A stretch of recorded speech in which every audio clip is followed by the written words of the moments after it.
Okay, members, declare the meeting open.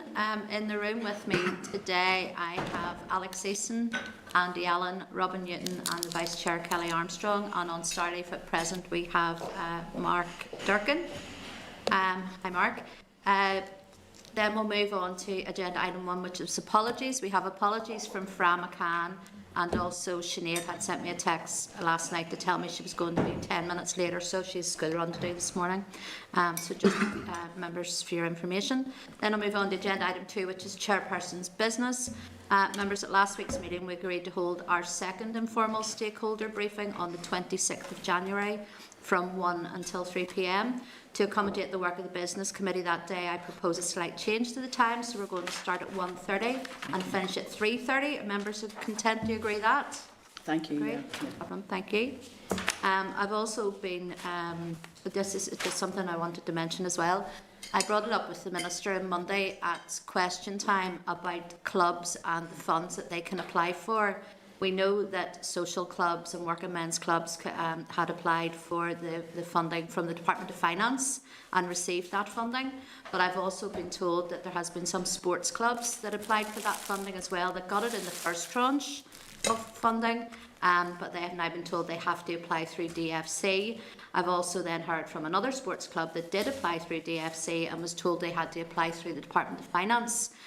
So this is specifically looking at sports clubs that have bars that pay staff, that pay VAT, that pay high rates, and that were told that they couldn't apply under the Department of Finance. So would members, if they're in agreement, can we write to the Minister for Finance and ask for just for some detail around that, and also to the Minister for Communities as well, because I just wouldn't want some of those clubs missing out.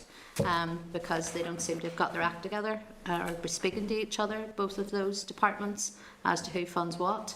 Yeah, Kelly, go ahead. I was just going to say, if we could even ask Minister for Communities, because it is sport and it's sport related, even though it would be Department of Finance giving out this money, if there could be some sort of a guidance published then through Sport NI or whoever the department, clarifying that what they do, because if they're being bounced to communities, I'm sure communities is looking at it and going, what's this got to do with us? But I think there needs to be that clarification to ensure that our sporting bodies aren't left behind. And the difficulty there is a lot of those sporting bodies or those sports clubs have to apply through their sporting bodies. Yeah. So you have, cricket clubs, football clubs, GAA clubs, whatever it might be, that have licensed premises. Having to apply for that funding and through their sporting bodies, and they're nearly a separate entity within those clubs. So it's just, I think you're quite right, Kelly. We need to have just that stronger guidance on that put out. Members, okay that we do that? Yes. Yes, please. Also then, members, the committee's call for evidence and views regarding the licensing bill closes on Monday, the 14th of December. Given the extension to the committee stage of the bill and the ongoing upheaval for the hospitality sector, I'm proposing that we extend that call for evidence until Monday the 18th of January to allow more time for individuals and organisations to respond. It will not affect our planned oral evidence sessions in any way.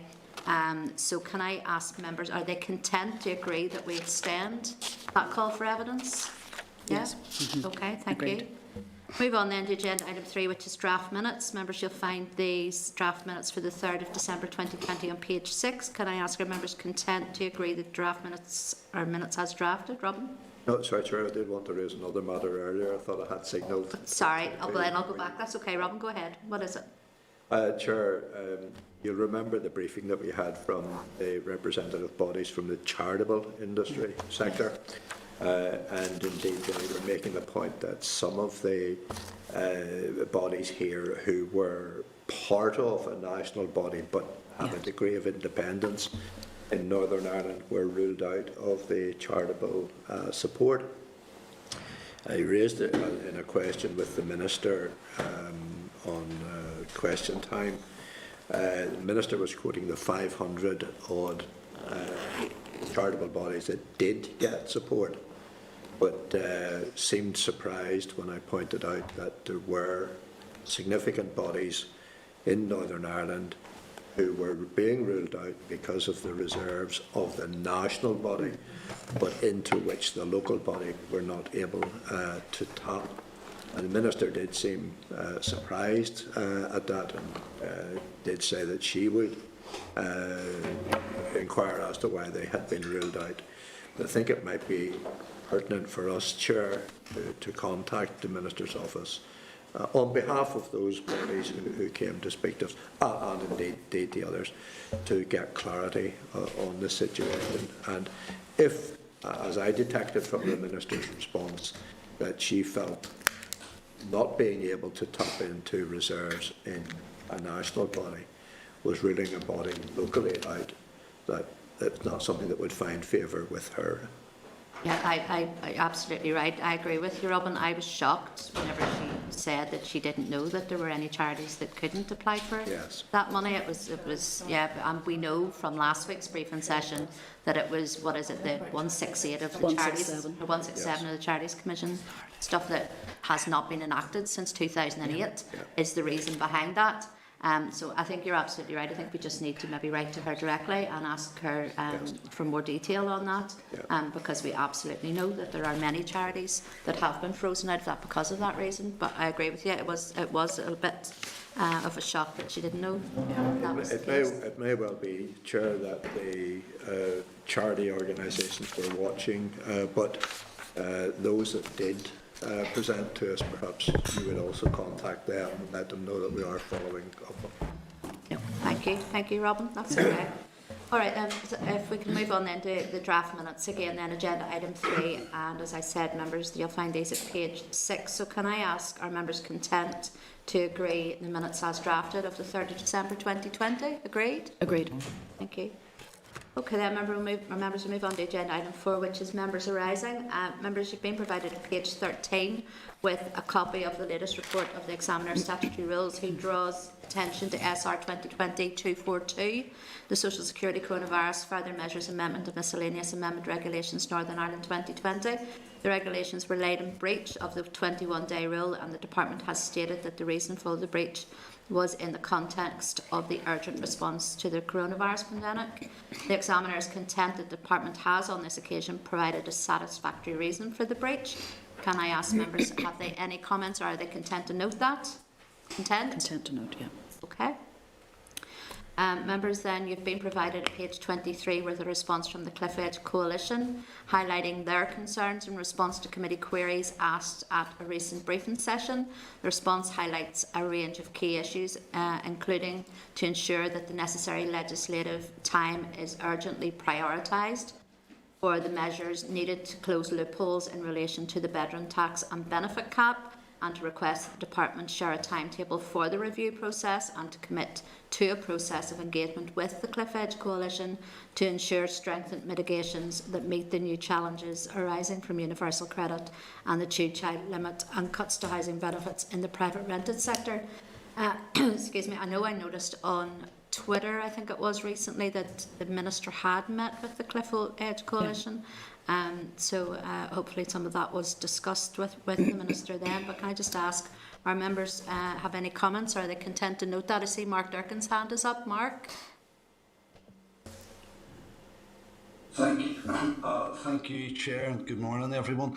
Now, just to suppose in relation to that correspondence that there are points raised in that I and others have been raising since January, basically since the Assembly got back together again, and it's a need for us to see that timetable and see the detail of what's being proposed. My fear here is that we're just, I know the coalition's called the Cliff Edge Coalition, my concern is that we're just kind of sleepwalking towards another cliff edge. We're not going to get adequate time to scrutinise and improve potentially the new mitigation package that is brought forward, and we all support a new mitigation package and a stronger and improved one.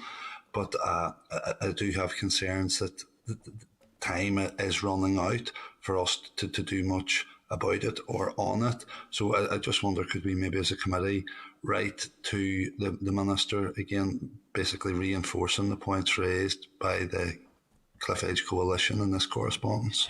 Yes, Mark. Yep, thank you. Will do. Kelly, did you want to comment? Just following on from actually what Mark is saying there, the next item that comes up under this part of the business, we see a substantial amount of underspend. That's my next bit on the affairs brief. So I was going to say, as Mark has pointed out, we are running out of room, but there is this issue with the loopholes. I know we're going to come to it, but I think we should ask the Minister to utilise that underspend for the loophole people until the end of March, until the new mitigation measures are in place. No, I think you're absolutely right. Members, you'll find that paper that Kelly's talking about at page 27 of your meeting packs, and it's a departmental reply to committee queries on the reform mitigation schemes underspend. I think it was over 22 million of an underspend for the 18-19 year. So it's just, again, to ask why there's an underspend, and if that money can then be diverted, as Kelly says, to cover some of those loopholes. Andy, you wanted to come Sure. I think we've touched on this point around underspends before, and my understanding of it is that goes back central. There's no possibility of reprofiling that within the mitigations, but certainly I would encourage the Minister putting the case forward that that's brought back within the department to mitigate against those loopholes, and also further to Mark's point that we asked the Minister, we understand the mechanism to pay the mitigations now at the moment is in place till the 31st of December with the option to extend that to March 31st, but it'd be good to know the Minister's timeline. We have been back since January. I do appreciate we've obviously had COVID, which has changed the dynamic of things, but we need to really get moving on with these.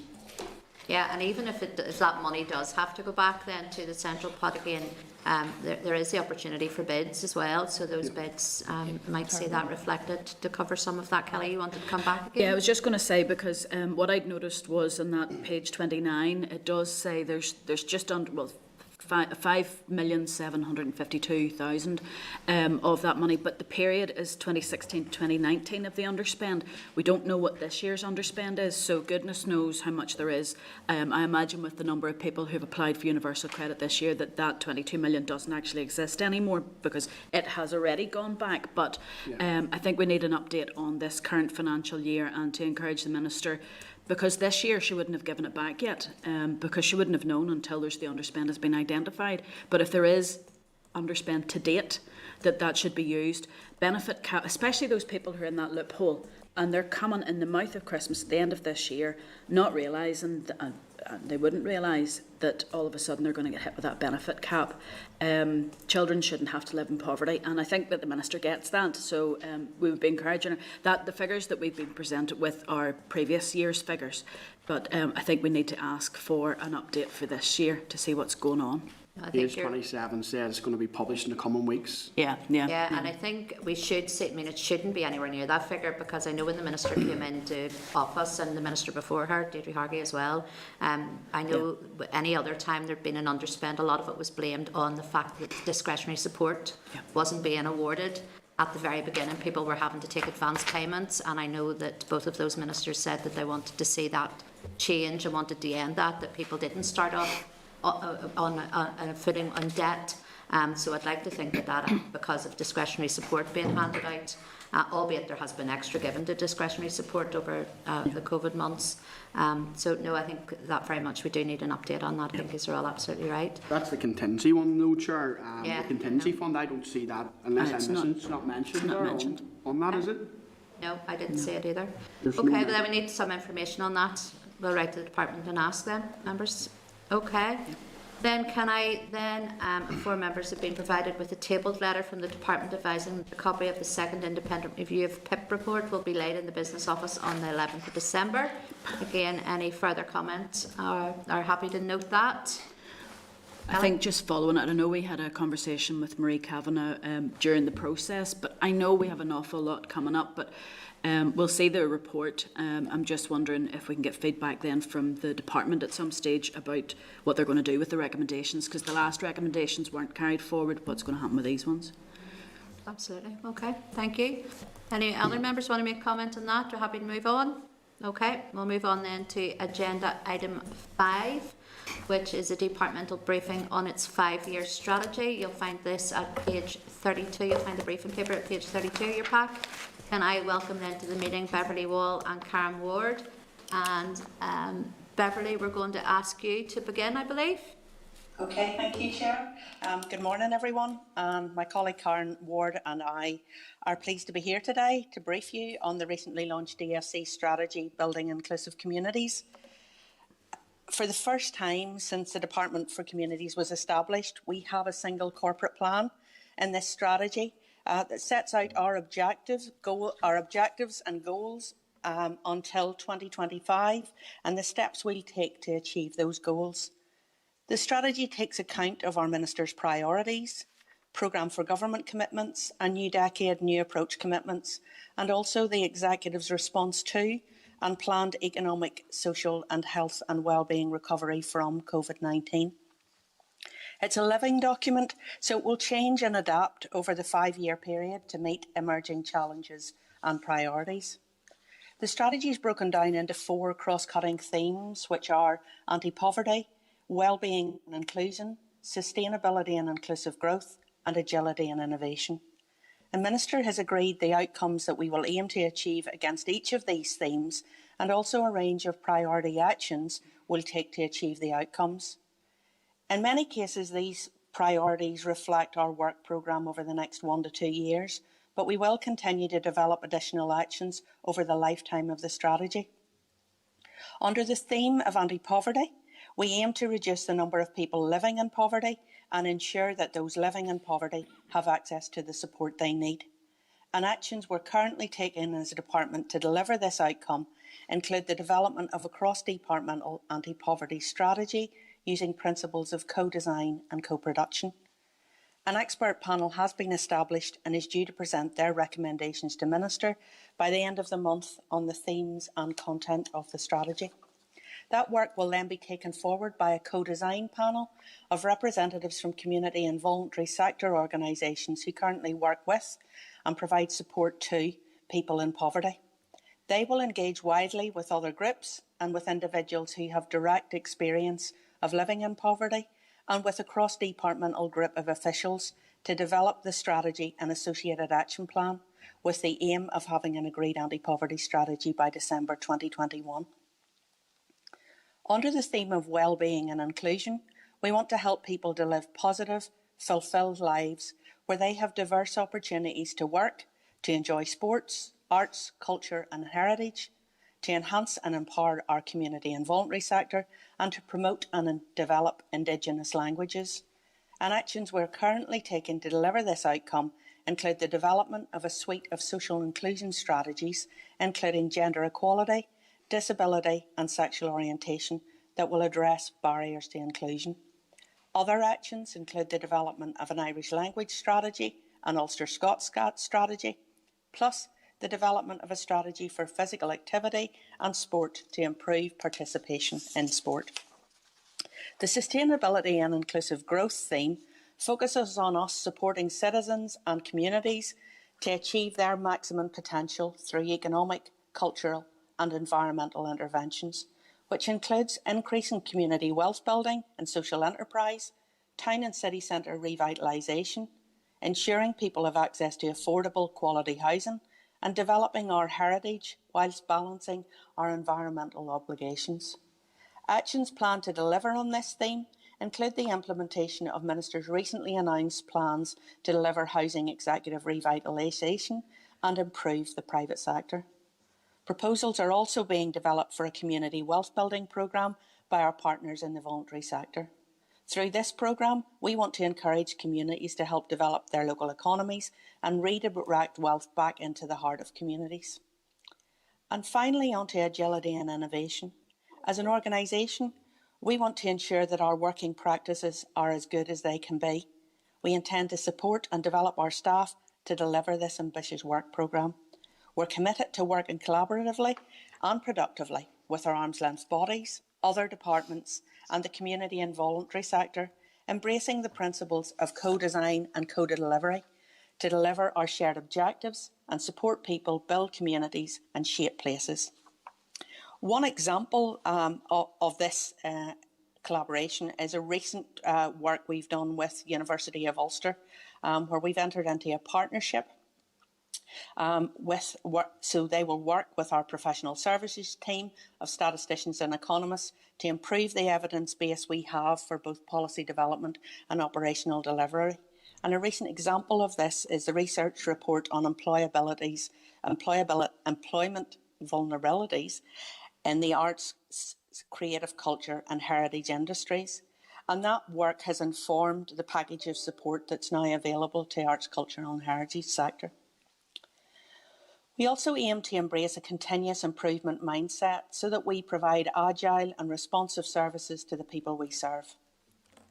We'll require the input and approval of this committee and the wider executive to achieve many of our ambitions, for example, in relation to the suite of social inclusion strategies and legislative changes such as the introduction of a new sign language bill. This strategy has been developed on what we know now. However, just as none of us could have predicted the scale of the COVID pandemic 12 months ago, the department will need to adjust and respond to any other unexpected circumstances that arise throughout the next 5 years. That's why we treat this strategy as a living document that will continue to monitor, adapt and evolve during the time ahead. Chair, that provides a very short overview of the ambition that lies behind the department strategy, and Karen and I are of course happy to take any questions your members may have. Thank you, Barbara, and thank you for sending us through the document. It was good to read, and it is ambitious, but I think we need to be ambitious, and I understand when you say about a living document, because COVID has had a major impact. I'd imagine it's had a major impact on every department within this Assembly and the work that they're undertaking. I just want to ask you just one question around data gathering. I know, because I've been here a number of years, that in Northern Ireland we're not very good when it comes to data gathering. We're not very good, which is a problem whenever you have to put money into something or try and work up a scheme that is going to benefit someone when you don't have that data. And I did hear you say there in your presentation about the co-design and working with the various agencies that deal with all of those issues on a daily basis. So it's really just then, how do you then understand what the needs of the various sectors are without good quality data to back it up? Absolutely, Chair, and I suppose we have a wealth of data within the department in respect of official and national statistics and management information. But if you take something like an anti-poverty strategy, you recognise that yes, we have lots of qualitative data, but the quantitative data, but the qualitative data. So the data that we need, the lived experience of people living in poverty, or for individuals and organisations working with those living in poverty. We, that's our intention through the co-design process and the co-production process, that they will bring a wealth of data also to the picture, so that we have a fuller informed picture in respect of developing approaches to anti-poverty. Yeah, and I understand that, because there are various wonderful organisations out there, and they gather lots of data and have that at hand to share. And I suppose there will be other parts within the strategy that will not have that quantitative, data there available. So I also want to ask you around the co-design piece, which I absolutely agree with, that anything that we should be doing here as an Assembly should involve co-design. But co-design goes beyond some of the bigger organisations. We often hear it whenever people come into witness briefings that they're speaking on behalf of. And then we'll get emails and calls after that to say, well, actually, no, they haven't told you everything that has gone on. How do you overcome that, or how do you combat that? Do you actually get to the grassroots and speak to the people? And that's very much so. So if I come back to using the anti-poverty strategy as an example, so we've set up an expert panel. And that expert panel, largely academics, if you take it, four individuals from field of academia and long-standing history of working with people in poverty and research into poverty. What they are doing is producing a report that will set out the themes and priorities that they feel an anti-poverty strategy should address. That's then handed over to a co-design group, which is a larger grouping of individuals representing organisations across the voluntary and community sector. and they've had their first meeting. So the first meeting of that group was this week, where the expert panel handed over their recommendations to the co-design group. That co-design group then is tasked with looking in conjunction with the department and officials in department and the support we can provide them through our statisticians and economists, at looking at those recommendations and then bringing their wealth of knowledge to if you like, to the picture, but also then actually going out, holding focus groups and actively engaging with people living in poverty, with people who have experience of living in poverty, so that we get that, that wider picture, and so that we ensure that any actions that are taken to address poverty actually will achieve that objective and will meet the needs of individuals living in poverty. Thank you, and I understand that, and I suppose as well we as a committee have a role there as well, because we do get contacted by various organisations, groups and individuals that maybe have a different story to tell, that their story is not always heard. So I suppose all of us together have a responsibility there. I'm going to open up the meeting. I'm going to go actually to Sinead first, if members don't mind, because I know she's having a bit of an issue with her Surface Pro this morning. So I'm going to ask Sinead if she has anything she wants to bring up. Sorry, go ahead, Sinead. Thanks, Chair. It's not so much an issue with my Surface Pro as opposed to me leaving my charger in my office in Stormont. On life support here. Thanks so much to presenting the briefing through there. Mine's just a quick question around arm's length bodies and their role in helping deliver the strategy, because we know that they will have their own aims and objectives too. So and there is a potential. We hope there is a review coming of the arm's length body. So it's really, how will the department ensure that the aims and objectives of the arm's length bodies marry with the departments to ensure maximum success in delivery of the strategy? Yeah, absolutely. And like, that's key, because as a department we can't deliver on any of these outcomes without working with our arm's length bodies and across government. So what we did from the very outset of development of this strategy, we engaged with our arm's length bodies right from the outset. And took their views on the content of the strategy. And then as the strategy was developed, then we met with arm's length bodies and briefed them on the content of the strategy and sought their views on any further additions and sought their views on how they could support delivery of the outcomes within the strategy. So our arm's length bodies very much committed to this strategy and will commit to aligning their work to ensure they support delivery of the strategy.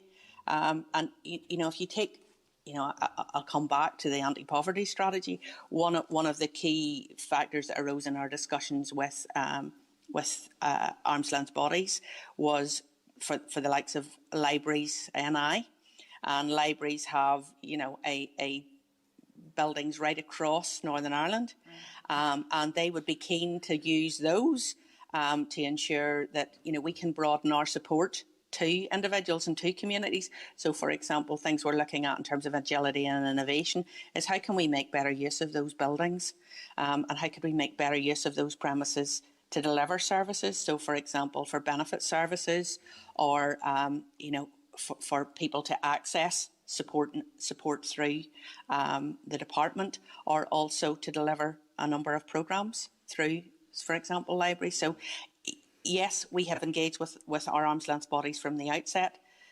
They've been involved in the development of strategy. They're committed to supporting us to deliver the strategy, but then the hard work now is in delivering that, and we need to continue to work with them to ensure that any of the actions we're developing to deliver on those outcomes, that we're working with our arm's length bodies to do so. Okay, thank you, Beverly. Okay, thanks, Sinead. I was covering for you there by saying that you just had an issue with your Surface Pro. You had to go and tell the truth. So you did. 2 months from young good. Okay, is that you finished, Sinead? Yeah? Okay, thank you. I've got Kelly and then I've got Mark. So Kelly, go ahead. Thank you very much, Beverly.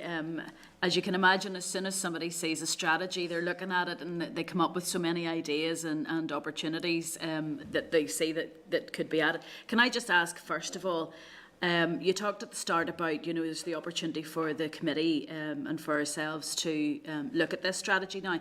Is this a done deal, or can this be amended at this stage? Look, the strategy is very much a living document. It will continually change. So how we're delivering on a strategy is through, and how we're monitoring delivery of the strategy is through our departmental business plan. And that will absolutely change and adapt over the 5 years, and there will be further actions. So against those 4 themes, if there are further actions, we will take those through our business plan and ensure delivery of those. But of course, yes, happy to take views of the committee on any additional actions we need to be considering.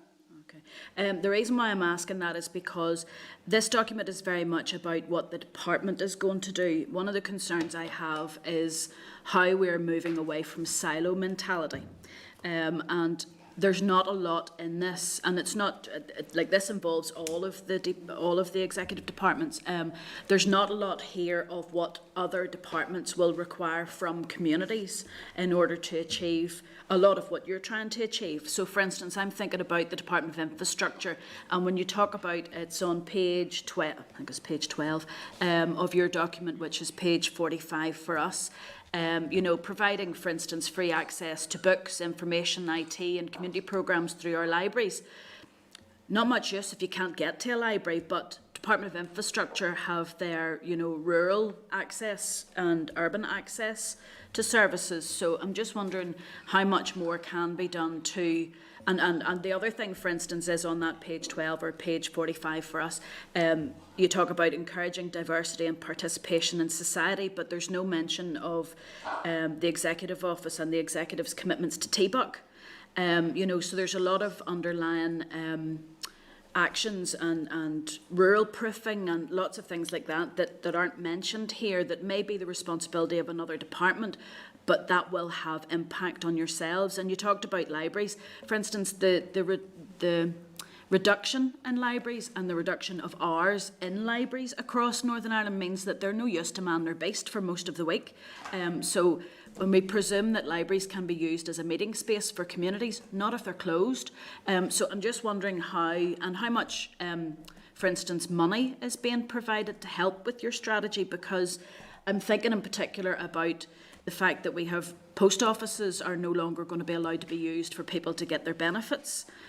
People can't get to banks, so how's that an inclusive community? The reduction in libraries.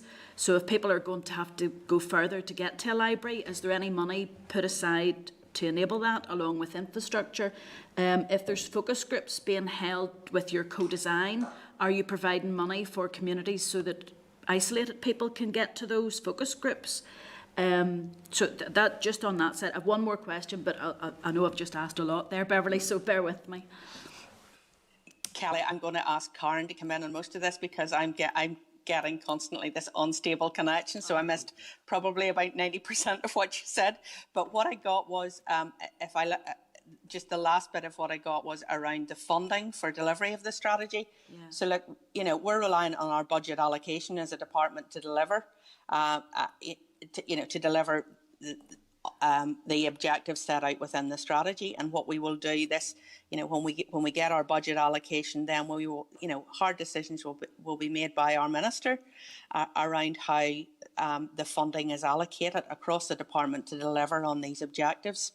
And so, as in every year, over the last few years, it's a 1-year allocation, and we will allocate the funding accordingly. But this strategy provides a framework for ensuring that we're delivering to meet need. In respect of focus groups, yes, we will be happy to look. It will be up to the co-design panels how they want to engage, what methods they want to use, and we will of course look at any funding that's required to support those focus groups, because it's absolutely imperative that what we get are the voices of people and the lived experience of people in developing any of our strategies, either our anti-poverty strategy or any of the social inclusion strategies. Karen, can I ask you to come in on the first bit, which I didn't get? Yes, absolutely. Good morning, everybody. I just wanted to talk first of all about the cross-cutting nature of the strategy. And you are completely right in that we can't deliver this strategy on our own. And there is a reliance not only on our arm's length bodies, but also on other departments for us to work together. And whether it's through the provision of services or whether it is development and delivery of strategies that are far-reaching. You know, Beverly has talked a lot this morning about the anti-poverty strategy, but for example, many of those issues will not be able to be addressed solely by our department, and we will be reliant on other departments to help us with that. So in terms of the detail that's underneath, you're absolutely right in that there are a lot of actions that need to happen in order to deliver the priorities and the objectives that we've set out in the strategy, and we'll do that through our business plans. So what we will do is for each of those aspects of delivery, we need to undertake our quality screening, and we need to undertake our rural impact assessment so that we can ensure that we are being inclusive and that we are identifying the challenges that exist within our rural communities so that we can look to the actions that we need to take to resolve some of those for our rural communities who are maybe feeling excluded or can't access services with the current operating arrangements that we have. Yeah. Just talking about the exclusive, or, rural people are not the only ones. You could be living in Belfast and, your local post office or your local bank could be 200 yards down the road, but it may as well be 2 miles away if you have limited mobility. But I'm just thinking about how do we know that people are being excluded? And one of the things that I am worried about, and the Chair mentioned it earlier, is data collection. And the data collection, I know it's mentioned here, but we need to drill down a little bit further on how that measurement is going to happen. For instance, if we use the fair employment definitions, it doesn't use section 75. Instead, it goes back to the binary position. Is there any intention, if you're talking about, like, the title of this document is, building inclusive communities, but how do you know if communities are inclusive if you're not actually looking to see who the community is? So I'm going to ask, is there any intention through this strategy to improve the measurement and the data collection of the people who are involved, the community, the organisation, the individuals who are on the ground? And is there any intention of asking, for instance, for the fair employment definitions to be amended so that the equal opportunity, not the Human Rights Commission, the other one, the Equality Commission, can at last look at race, looks at disability and sexual orientation are already counted, but there's other areas of Section 75 that we don't drill into, and I'm just wondering, as part of this strategy, are you going to improve that data collection so that we can at last have a fair reflection of who and what Northern Ireland is? Sorry, Beverly, I wasn't sure if you were coming in there. I was just going to say that we are going to deliver a suite of social inclusion strategies, which will also take the same co-design approach that we're taking currently with the anti-poverty one. That's not what I'm asking. I'm asking if there's going to be a fundamental change in the way that data collection is made so that all of the Section 75 categories will be counted, because, for instance, the social strategies you're talking about, fantastic. Couldn't support them more. Please get the disability one done as soon as possible. But I'm just wondering, if we are going to building inclusive communities, how do we know that they're inclusive if we don't have the data to identify all the different types of people that Section 75 identifies? How do we know? And that's an issue that's come out already through the gender equality expert panel and through the disability expert panel and also through the sexual orientation expert panel.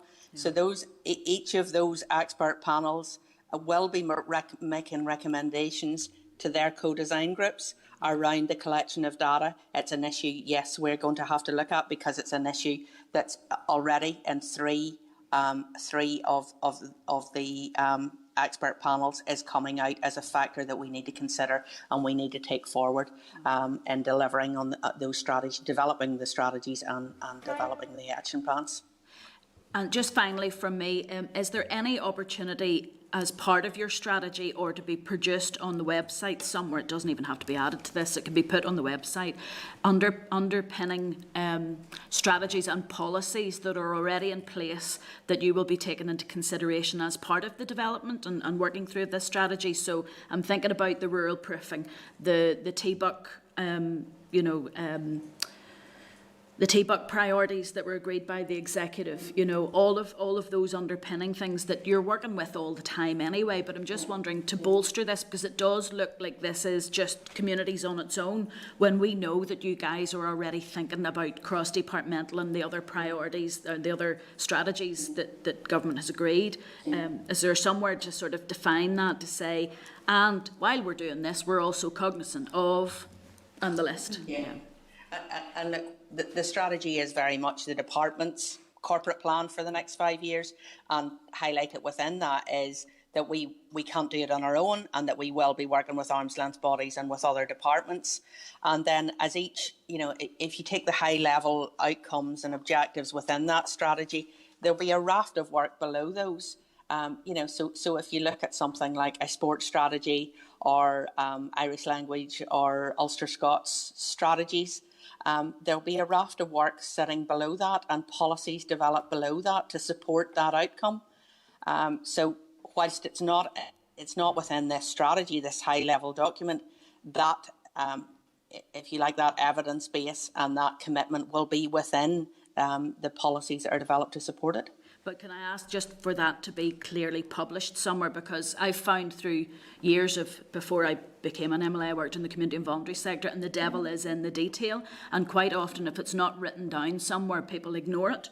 So that's what I'm saying, that on top of this strategy, you're also just somewhere where it's written down that all of the executive agreed policies developed across the executive are being considered. So it's the TBUCs, it's the rural proofing, it's all of those, plus obviously you'd be looking for the social strategies to be in other departments too.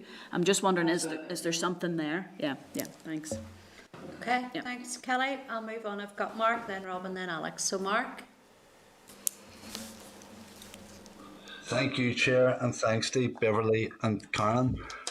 It is a very ambitious strategy, all right. And Beverly there spoke about the importance of monitoring delivery of the strategy. That is extremely important. Obviously, the department do that, but we as a committee or as legislators need to be able to do that too, as does wider civic society. And I was just wondering, to that end, will this policy document be supplemented at any stage with targets, for example, on the number of houses built, the rates of relative and absolute poverty that we're aiming to see in 2025?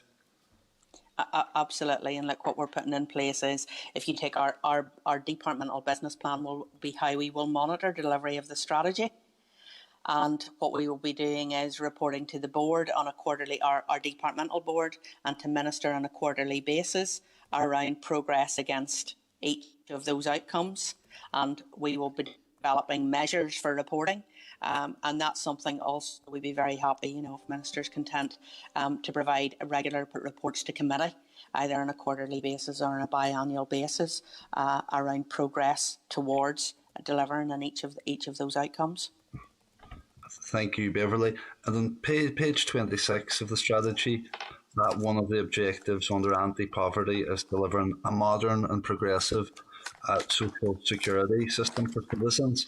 And you spoke there of the work of the expert panel, and I know that's just been they've just handed over their recommendations this week, was it? But do you know, has that encompassed work to identify what features the current system lacks that a modern and progressive social security system would incorporate? Yes, I know that certainly in the anti-poverty expert panel has made some recommendations on our welfare system and the welfare support that's provided. Now they've handed those over to the co-design group verbally, and then their final report is due to be with Minister by the end of December. So they're finalising their report. But what they did at the session with the co-design panel was took on board views that the co-design panel had that they also thought the expert panel should be looking at. So they'll be taking those on board, finalising the report and getting that to Minister by the end of December. But yes, there were certainly recommendations within that around social security system and the operation of that. Yeah, and we'll sort of staying on that subject, or certainly supporting people. The pandemic clearly and obviously, and you'll be well aware, has exacerbated the considerable backlog of PIP appeals. And I think that the most updated figure that the Minister provided was of nearly 6,000 appeals, with one dating back as far as January 2017. We also expect or know that the universal credit claim account is set to rise in the coming months. So what action is the Department proposing to take to deal with these increased pressures in the coming months and years even? Well, look, in terms of the universal credit claimant rise, what we did at the outset of the pandemic was move staff from other non-business critical areas to support benefit delivery and ensure that we maintained a focus on benefit delivery. And then what we've done is look in the short to medium term and are recruiting additional staff and have recruited and are in the process of training additional staff to support benefit delivery and ensure that people get the benefits they need and the support they need as quickly as possible.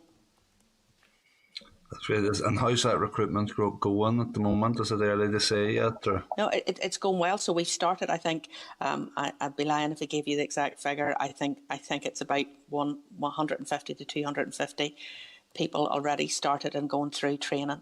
And don't quote me in those figures. I can get you. I will come back and confirm the figures, the numbers we have recruited and going through training currently. But training programs are ongoing.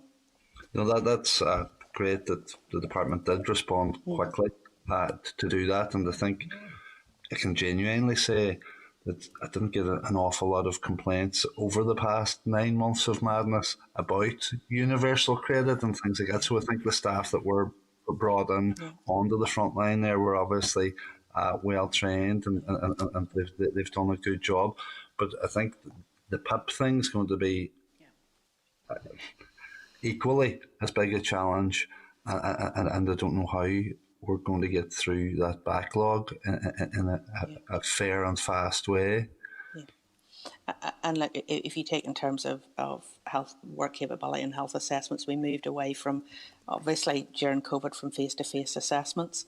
But what we have offered and what we're continuing to roll out is the likes of telephony assessments, telephone assessments, virtual assessments, and I think that's something that will become a feature and we'll need to build on going forward. And I think, why shouldn't we? When you look at people's accessibility, if it's easier for somebody, if they have the technology to do an assessment virtually or by telephone, then we should continue to do that, and that's something we'll be focusing on, looking at how we continue to deliver that blended approach, if you like, to deliver services. I suppose it's important that the comfort of the claimant is taken into regard when making those calls as well. Yeah. Okay, no, thanks, Beverly. Thanks, Chair. Thanks, Mark. I know Kelly wants to come in. I just wanted to mention that too. I mean, it has to suit the client, not the department, in whatever way. And I assume that's something that Kelly wanted to say also. Well, I was actually going to say, let's not prejudge what Marie Kavanagh is going to come forward. I have to say that the telephone assessments have been less than satisfactory for people with mental health and learning disabilities. And the COVID has definitely shown up that failure to consider the needs of the claimant as opposed to just suiting what the department wants. If we're going to be client-centred and people-centred going forward, let's just not jump to technology, because it's not, I have to say, unlike Mark, I've had an awful lot of people, I suppose because of disability connections I have, not happy with that system. Yeah. Okay, all right. And it's certainly not a one-size-fits-all. Internet and non-face-to-face, if you like, assessments may suit some, whilst for others, face-to-face assessments are the preferred approach and the best approach, and we will continue to focus on that blended model, and absolutely we'll be taking on board the views and the recommendations that come forward from ongoing reports, including Marie Kavanagh's ongoing assessment. Okay, thanks, Beverly. I think that was Mark finished. Mark, your hand's up. Do you want to come back in again? Yeah, please, Chair. And it was just to clear something up. I think Kelly had picked me up wrong there a wee bit. I hadn't received many complaints on the universal credit end of things, but on the PIP assessments, we've had plenty. But believe me, and again, I hinted at it, and yourself, Chair, and Kelly have elaborated on it there, the paramount importance of putting the needs of the client or claimant first. Okay, thanks, Mark. Thank you. I've then got Robin and then Alex. So Robin, go ahead. Thank you, Chair, and can I thank Beverly and Karen for being with us this morning. I'm going to take a similar approach to Mark in terms of this is described as a 5-year strategy. And I suppose my thinking of a strategy, it's a plan, or it's an action or a route to achieve your long-term goals. It was in the letter from Diane Mulligan to the committee clerk, it indicates that the Minister is committed to putting in place targeted and appropriate interventions and supports to alleviate the immediate and longer term impacts. Community sectors goes on about that. But indeed, unless you can tell me different, I see no basis on which the committee within this document can hold the Minister to account. Diane Mulligan also says in her letter that you, Beverly and Karen, will provide further information on the priorities and the target outcomes set within the strategy. And we'll be happy to answer questions. Now, if I go to page, I have to say it's our pages within your document.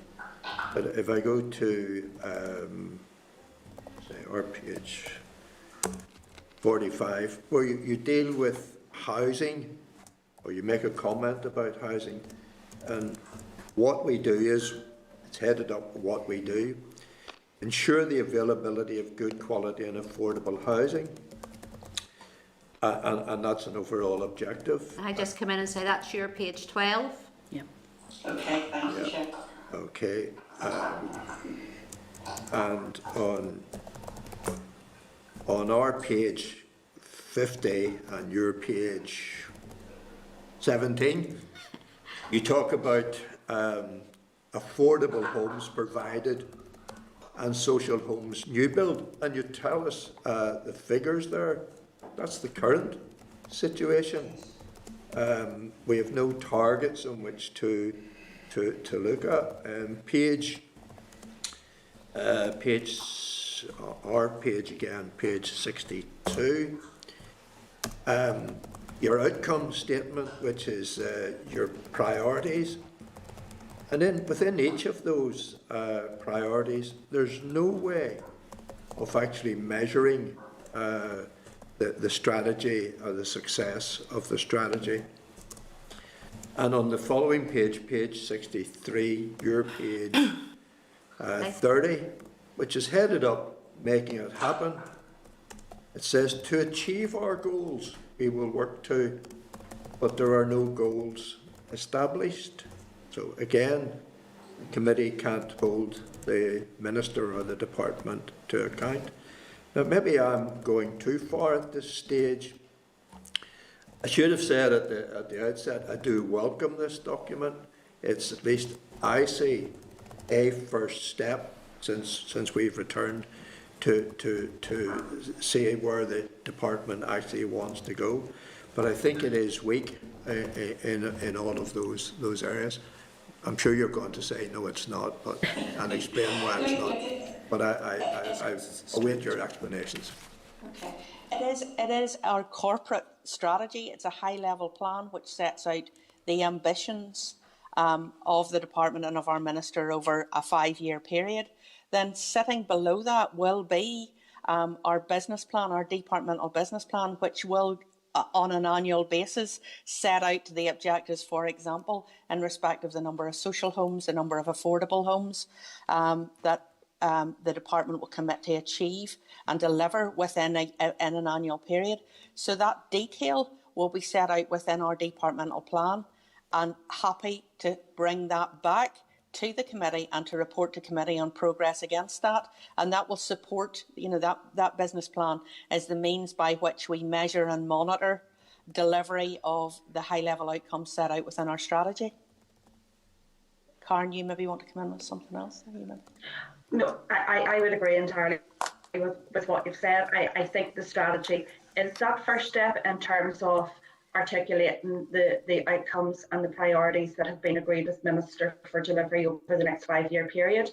Building on that then is the detailed delivery plans, if you like, that sit underneath that have the detailed targets and the measures, you know, by which we can report and monitor our success and that we're held accountable to.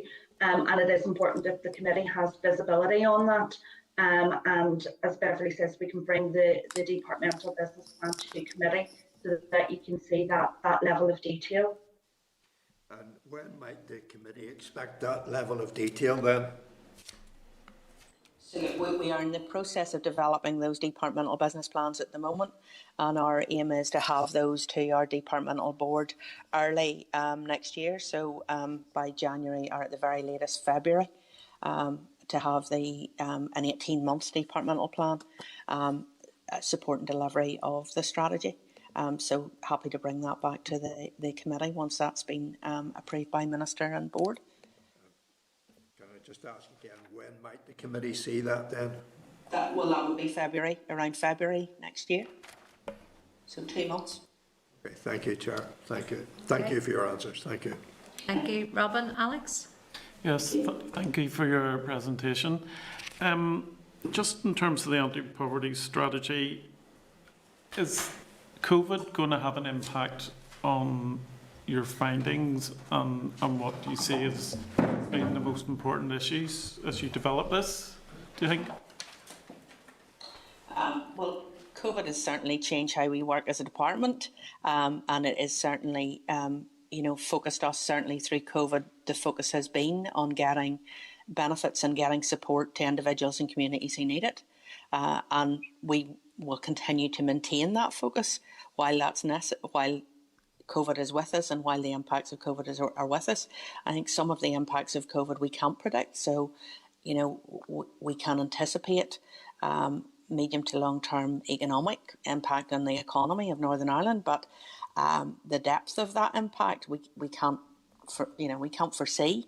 But what we will do is we will continue to respond as a department to those needs and continue to adapt. So yes, weighting of priorities, if you like, will change depending on the needs of individuals and communities that we serve. And how do you prioritise what's the most important things for the strategy compared to other items? How are you going to be able to get that information together to try and ascertain what's going to be the priorities, if you know what I mean? What we did as a department in developing this strategy was look at what we currently do as a department, what our statutory responsibilities are, and the programmes we currently deliver. And we're satisfied that against those 4 themes, that our current corporate responsibilities and statutory responsibilities are reflected within those. So this, if you like, brings more of a focus. So as a department, we're a massive department. We work across 5 business groups.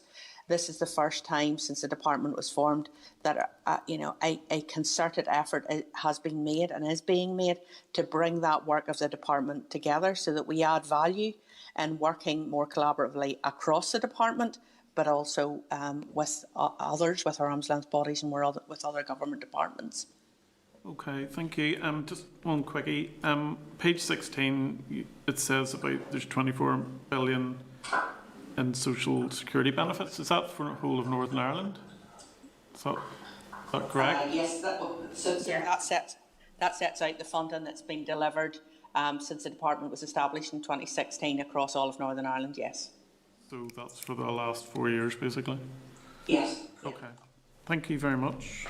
Okay, thank you, Alex, and thank you, Beverly and Karen, and we look forward then to having you back here in February to explain to us in more detail. Sorry, Kelly wanted to come back on something. I just wanted to clarify something. I know that, and I look forward to actually seeing the business plan in February, but in the spirit of co-production and co-design, how are we being involved as the committee in the considerations that you have? Is it going to be a presentation on, sort of fait accompli in February, or will the committee have the ability to influence, given some of the people that we talk to, and if we notice that there's something missing, will there be an opportunity for the committee to have part in co-design of that business case?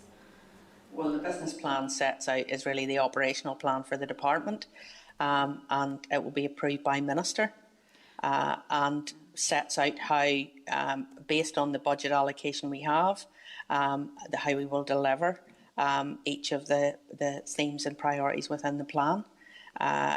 I'm just thinking about the sort of the comments that we get on a every meeting that we have from the person that looks at the legislation, to say that we need to ask questions. Is the money being spent in the right way, and where is it going to? I thought that part of co-production and co-design was part of this community or this committee as well. That we would at least play a role. We don't just scrutinise. We're here to help as well. Absolutely, in terms of our budget. So we will be coming to you regularly on our proposed budget allocation, which will set out, the priorities, the programmes that we're proposing to allocate budget against, and how, the level of budget that will be allocated against that. So, for example, finance colleagues will be with you, I think it's next Thursday, on our January monitoring round, but we will also be back with you on our 2021-2022 budget, which, all of our plans hinge on budget availability, and what our budget allocation is. Okay. Sure, can I just... Yes, Andy, come in. Beverly, just a very quick one, and I appreciate you might not have the information to hand. On page 19, in relation to universal credit, it states 49,126 in advance payments approved. Is that solely advance payments, or does that include contingency fund as well? And if it doesn't, can you provide information in the comparative breakdown, please? So, contingency fund, do you mean the likes of discretionary support fund? No. The non-repayable grant in relation to universal credit? Yeah. I don't have that, so what I will do, we'll get that back to you. We'll get that information back to you. Yeah. Thanks. Very good. Okay, all right, thank you. Members finished asking questions, I think. Okay, as I said, Beverly, Karen, look forward to having you back in February for some more of that detail as well. And thank you very much for briefing us today. Thank you. Thanks, Jen. Okay. Okay, members, if you could just take your ease for a few moments till we get ready for our next witness session. This is the Northern Ireland Assembly Committee Room. Okay, members, agenda item 6 is a departmental briefing on labour market interventions. You'll find the papers for this item at page 75. And can I welcome to the meeting Deirdre Ward and Chris Smart. Deirdre, can I ask you then if you want to kick off with a brief? And here's Deirdre. No, she can't hear us. Oh. Brilliant, brilliant. Okay, go ahead, Deirdre. Okay, I'd like to thank the committee and the chair for the opportunity to brief you on our labour market interventions. And so, as the committee will be aware, COVID has had an unprecedented impact on the local economy and on the local labour market. We currently, very sadly, just have over 60,000 people unemployed, and we anticipate that that will rise to around 112,000 in April 21 after the COVID job retention scheme ends. There's also nearly as many people again in Northern Ireland claiming support from the Self-Employed Income Support Scheme as there are on furlough. And all of this before we felt any of the impacts from EU exit. The department's initial labour market responses to COVID-19 was to introduce schemes to support the biggest volumes of citizens affected. We anticipate impacts on two groups in particular that we needed to respond to urgently: young people and the work ready. That is, those who are ready to be re-employed but need help negotiating the process of finding work. Our first wave of new provision includes Job Start, which you asked us on the 22nd of October for further briefing on, and I'm happy to go into much more detail on that shortly. expanded flexible support funding through the Advisor Discretionary Fund to allow work coaches to spend up to £1,500 per annum to address the barriers that people face when trying to gain employment. We're also looking to use this discretionary fund to pay upfront childcare costs to allow parents to get over the initial employment period before help from other sources kicks in. We're incentivising our work experience programme with participation payments for both employees and unemployed people, and add an expanded version of the scheme for young people with a longer duration, increased incentives for employers, and a guarantee of a job interview or an apprenticeship at the end of the programme. We're also introducing provision to help those who are work ready by providing training on core employability skills through the Work Ready Employment Services contract. This will supplement the capacity of our work coaches in local jobs and benefits offices to help people back to work. Job Start, our expanded work experience scheme, and our increase in flexible support funding are due to become available from the 14th of December 2020. Help with upfront childcare costs requires legislative change, and we anticipate bringing that forward in spring 2021. Training through the Work Ready Employability Services contract will be available following contract award on the 25th of January, and we expect referrals to start in February.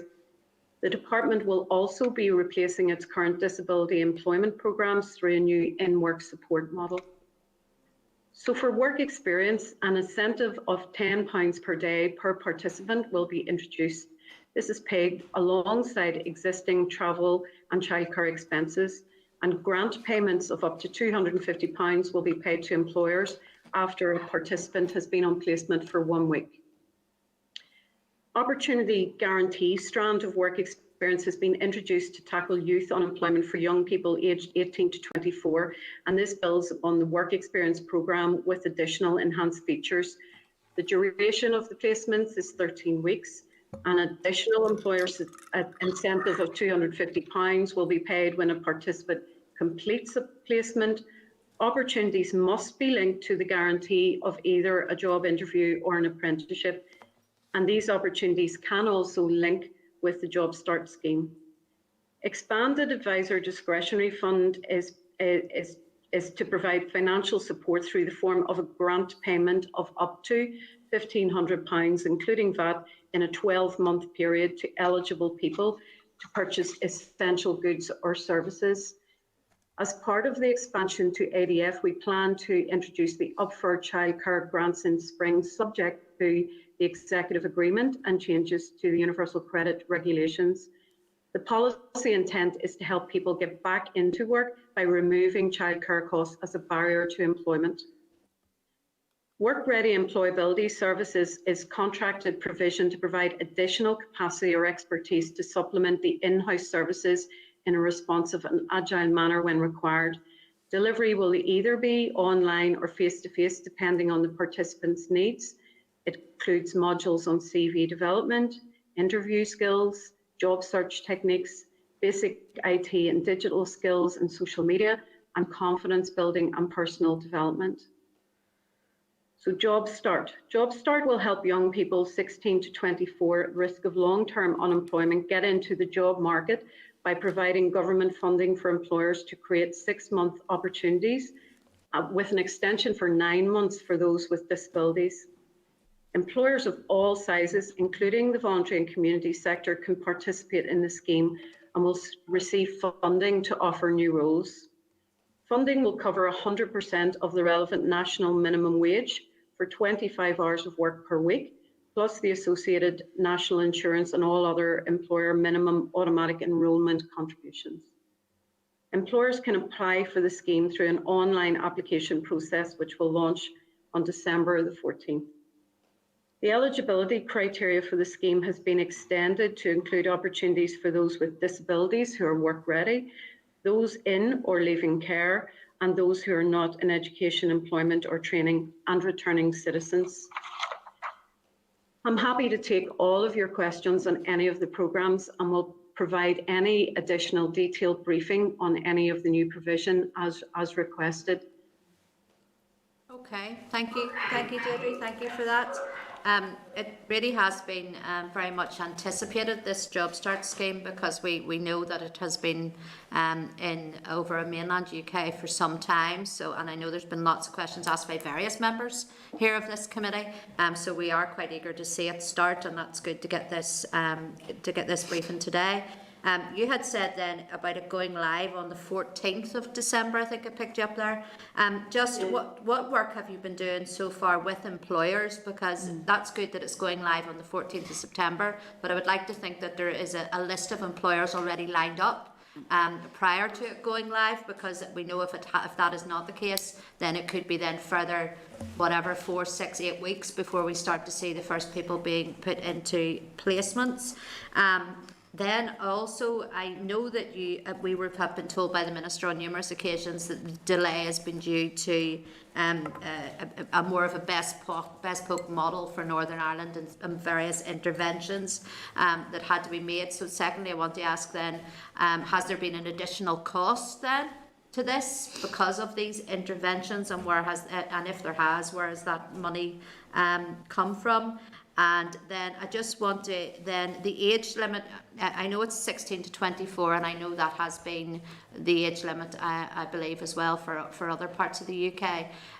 Did you look at expanding that age limit to higher whenever you were looking at changing this in interventions, or could that not be done? Because we know that there are many people, that will be older than that. And also then on the Job Start, I'm glad that you clarified it was £1,500 per person to allow them to get back to work, because we know that, childcare for a month could cost you, almost £1,000 for some families in order to get back to work. And I assume that also then would apply if people needed to buy any specific tools or anything like that for the job that they wanted to do. And then I assume also then that the work ready has no upper age limit to it either. Just if you can clarify those few points. Okay, thank you. Yes, we have been engaging with employers directly and with employers' representative bodies. So we've been speaking to the Northern Ireland Chamber of Commerce, CBI, the Small Business Federation. We've talked through our colleagues in economy to sectoral groups. We have spoken through councils to some of their employers, and we've engaged with Invest NI's client execs to speak to their client companies. But yes, even within our own business, our strategic employer engagement team have been liaising very directly with larger employers, and then our employment liaison officers in the jobs and benefits offices have been speaking to local smaller employers on the ground to get people's interest ready for Job Start. And yes, we have very positive soundings from employers about keen interest to take young people on Job Start opportunities. While the scheme goes live on Monday, that's for employers to register then their interest immediately. But yes, employers are telling us there is interest in this scheme, and they are keen to offer opportunities to young people. So that's what the process is. In terms of an additional cost, raising the difference between Kickstart and Job Start is that we had decided to give 9 months of opportunities to those leaving care or care experienced, to those who are NEET, to those who are returning citizens, and to those with disabilities, for a number of reasons: to give those young people longer to establish themselves in the role and become fully productive, and also to show to the employer the great skills and capability that they have, and for the employer to have longer with the young person to see what they're able to deliver for them. The way Kickstart runs in the UK, they have used aggregator organisations to group 30 opportunities at a time, and DWP are paying those aggregator organisations to gather up Job Start, Kickstart opportunities. We're doing that directly with ourselves, with councils, with Invest, with our colleagues in economy, and talking directly to employers. So we have saved the costs that would have been used for those aggregate payments to add into the scheme. So Overall, no, we haven't increased the cost of the scheme. We have removed that aggregation piece because we would like to see more young people have opportunities than perhaps paying aggregator third organisations to gather and batch opportunities into groups of 30. You asked about 16 to 24 and did we consider higher age groups? I think I said at the start of the briefing that this is our first wave of provisions that we are looking at, because very sadly 17% of the people who have come onto universal credit since March are 24 or under. And so we were looking at the bigger segments that have been impacted first, but that does not mean that we will not be looking at potentially further provision for different segments of customers who need our help. It may well be that when we have a deeper understanding of those who are on universal credit, and we're doing further analytics right now as we speak, that we would need further interventions, perhaps for things like 50 plus. Potentially, you might have schemes that need to target women, being as they have been disproportionately impacted coming out of retail, for example. So this is our first set of responses to the labour market challenge, not our last set of responses and not the complete set of responses. As we learn and we go through, we will adapt and be agile in terms of what other groups of our customers need our help to move back towards work. You did ask about the childcare, and yes, we modelled it at about £700 per child, and which is why we set the limit at 1,500. And yes, you're quite right, ADF can be used. We would like to see it used as flexibly and as innovatively as we can in agreement with the work coach.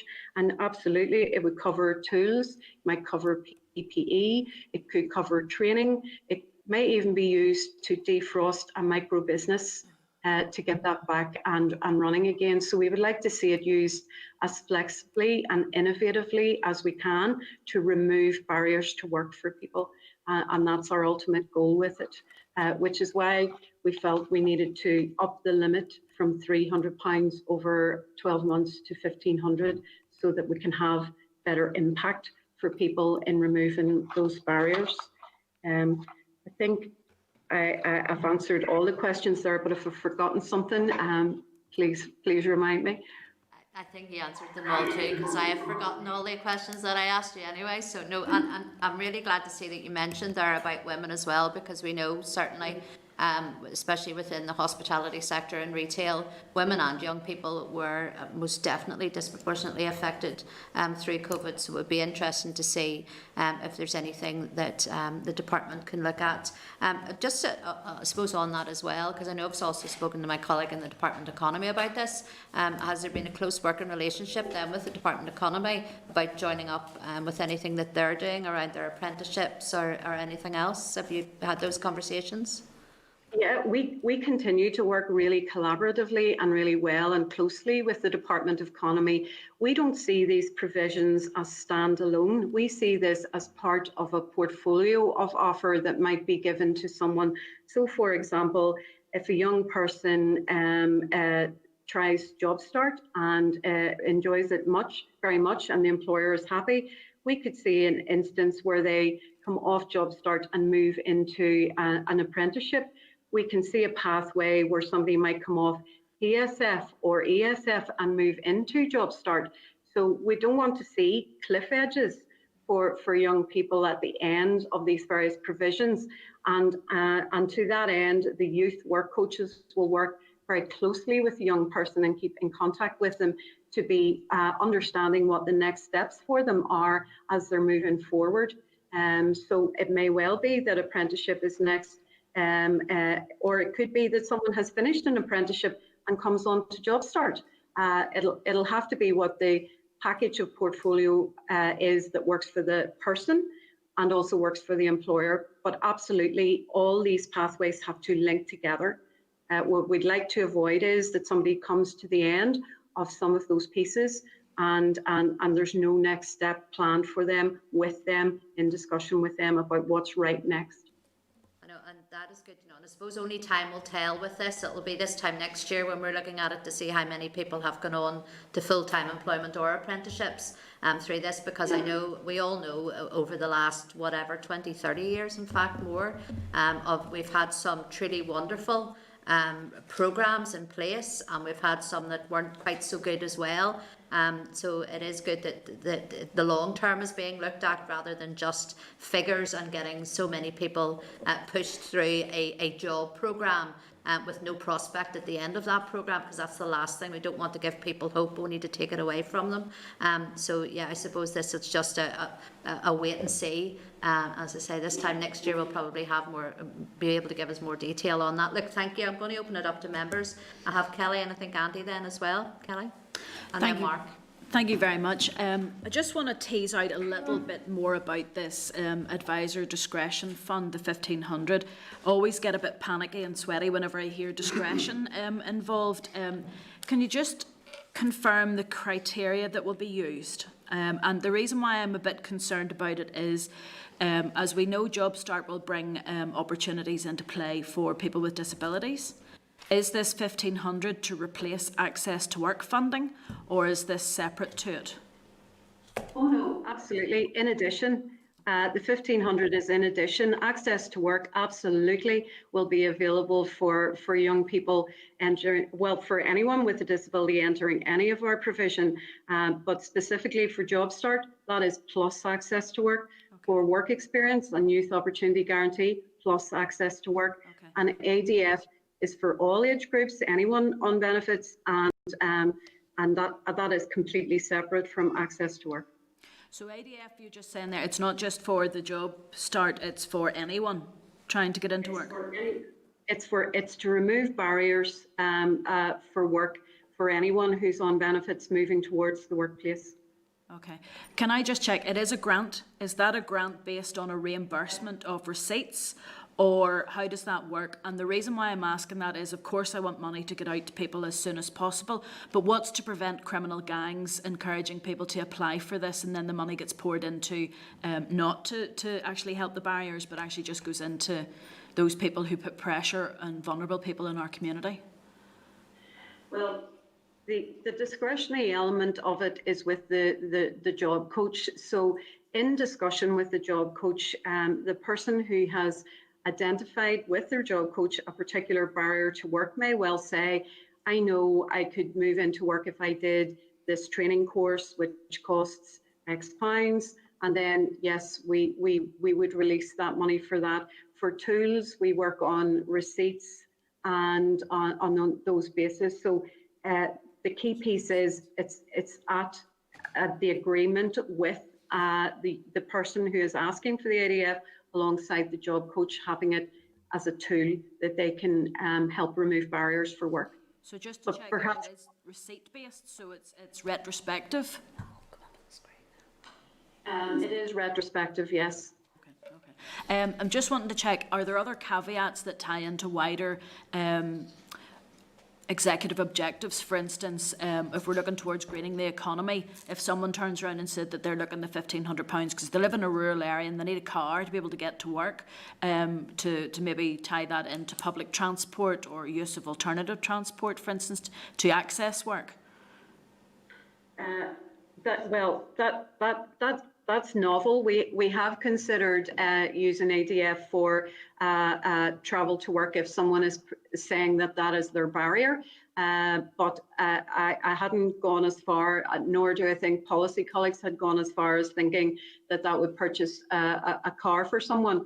While we said we will be innovative, it could be that what we would do in that instance is consider, is there public transport that might work for the person, and take that forward. But I think with something as specific as that, we'd have to think that through on a case-by-case basis. Okay. I would encourage you to look very closely at that, because this is one of the barriers. I worked for years providing solutions for people on this. In rural areas, that's not an unusual thing of getting access even to public transport. So I would be encouraging you to consider enabling not just public transport provided by TransLink, but connections through community transport or local taxi firms to enable people to link into public transport. Can I just check as well, it has been mentioned by the Chair about the number of employers that will be coming onto this scheme. Sounds like a way to get, a fairly cheap, labour force joining your company for 13 weeks. But I'm worried about the geographical spread. COVID has had a massive impact, as we know, on employers across Northern Ireland. But if JobStart is going to only be concentrated on city areas and urban areas, what's going to happen with rural? How are you going to manage the geographical spread of those employers? I know the department's doing this directly. I'm glad to see that the middle tier has been cut out on the costs on that. But how are you going to ensure we're still in COVID? So I appreciate that officers won't be able to go out and meet with a lot of employers. But how are we going to ensure that there's a fair geographical spread across Northern Ireland, and that those employers are people who will add value to the future of Northern Ireland, and especially with innovative companies that are coming up looking at future markets? Okay, so in terms of the geographical spread, we're working with the employers' representative bodies right across, but we're also working with, Small Business Federation, we're working with Invest NI, we're working with the sectoral groups, and very specifically, we're working with the local councils who have direct relationships with employers in their areas. So just very recently, we've agreed that we'll do a webinar to employers in the Mid-Ulster area alongside the council asking us to come and do that. So we're very keen to make sure that it's not an urban concentration. It has to be opportunities for young people in as broad a level of jobs as we can make it, in as many sectors as we can offer opportunities, and where those young people live if we possibly can. So yes, we'll do our best, and I think in working very closely with the councils on that, we can help move forward in terms of the geographical spread. But actually, I'll take an action that we build in how we monitor and manage that, so that we can watch for any signs that there's less opportunities in particular geographies, so that we could address that early and move forward to do further work with employers in that area to give opportunities. Brilliant. In terms of giving good opportunities for young people, we want this to be a quality experience for the young people who go on the scheme. The clue for us is in the title. This is a start in a job. This may well be your first experience of the world of work, and we want that to be a very, very good and decent experience for you, enhancing your employability skills, allowing you to move forward into future opportunities, or in fact staying with that employer. To do that, the youth work coaches who we are having in every jobs and benefits office will stay engaged with the young person. So if the young person is reporting actually not getting a great experience there needs to be a triangulation between ourselves who are managing the scheme and the youth work coaches to ensure that we're staying engaged, so that we make that experience as good as we can. Also, we're looking at roles, and we'd like to see a sort of training plan for young people given to us from the employer to say, what is it that you hope this young person will achieve and learn in the 6 months that you're there with you? So it's not just they go in and it's sort of a black box and no one engages with them again. We would have our youth work coaches stay close both to the young person and to the employer, but we will be using the sort of training plan that we'd see employers develop with us to ensure that this is a good and robust role that covers as many opportunities to enhance employability as possible for the young person. But perhaps, Chris, you might want to come in on that one. Yes, Darren, I think you're right. We've worked hard to ensure that the scheme is robust, that it ensures that the employer, when they put an application into the job search scheme, it is a really good job opportunity for the young person to grasp. And we've worked hard behind the scenes talking to employers that these must be new posts, they must be meaningful posts, and it must be a meaningful opportunity. And the scheme itself is set about to ensure that the young person will get support throughout that period on job start and will get extra skills, extra training, will actually get support. And we're actually paying, there's a startup cost fee for the employer as well, up to about £1,500, to help the employer to ensure that the young person does get the right opportunity and right skills, coaching, mentoring, and indeed some potential training. So it could be like a CSR card, so it's passportable into future employment opportunities. So we're confident that the Job Start scheme will be robust. It will be really a true and good opportunity for the young person and also for the employer, because we're trying to ensure that the employer will make this opportunity potentially into a permanent opportunity for the young person. So the young person will get a really true and good opportunity, and we'll ensure that there'll be no exploitation of both the young person or indeed the scheme. That we know that within communities there are massive opportunities coming forward, in particular with the construction industry, with the number of homes being built. I'm assuming that an employer can be a self-employed person, can take on that young person through Job Start? Yes. Yeah, okay. Yes, absolutely, yeah. Yeah, because the wealth of opportunities, we know there is unfortunately a lack of skills within the building trade because we don't have enough young people coming through, so I'm glad to hear that opportunity. The other thing I just wanted to ask you about is the job coaches. Obviously this scheme is different to the one in England because, or across in GB, because it allows people with disabilities to join the job market. I'm just thinking about in-work support. Who provides that? Is it going to be some of, not necessarily our job coaches, is it going to be some of those other support organisations who, through Supporting People, for instance, have provided that very bespoke and particular support, or is it the job coaches?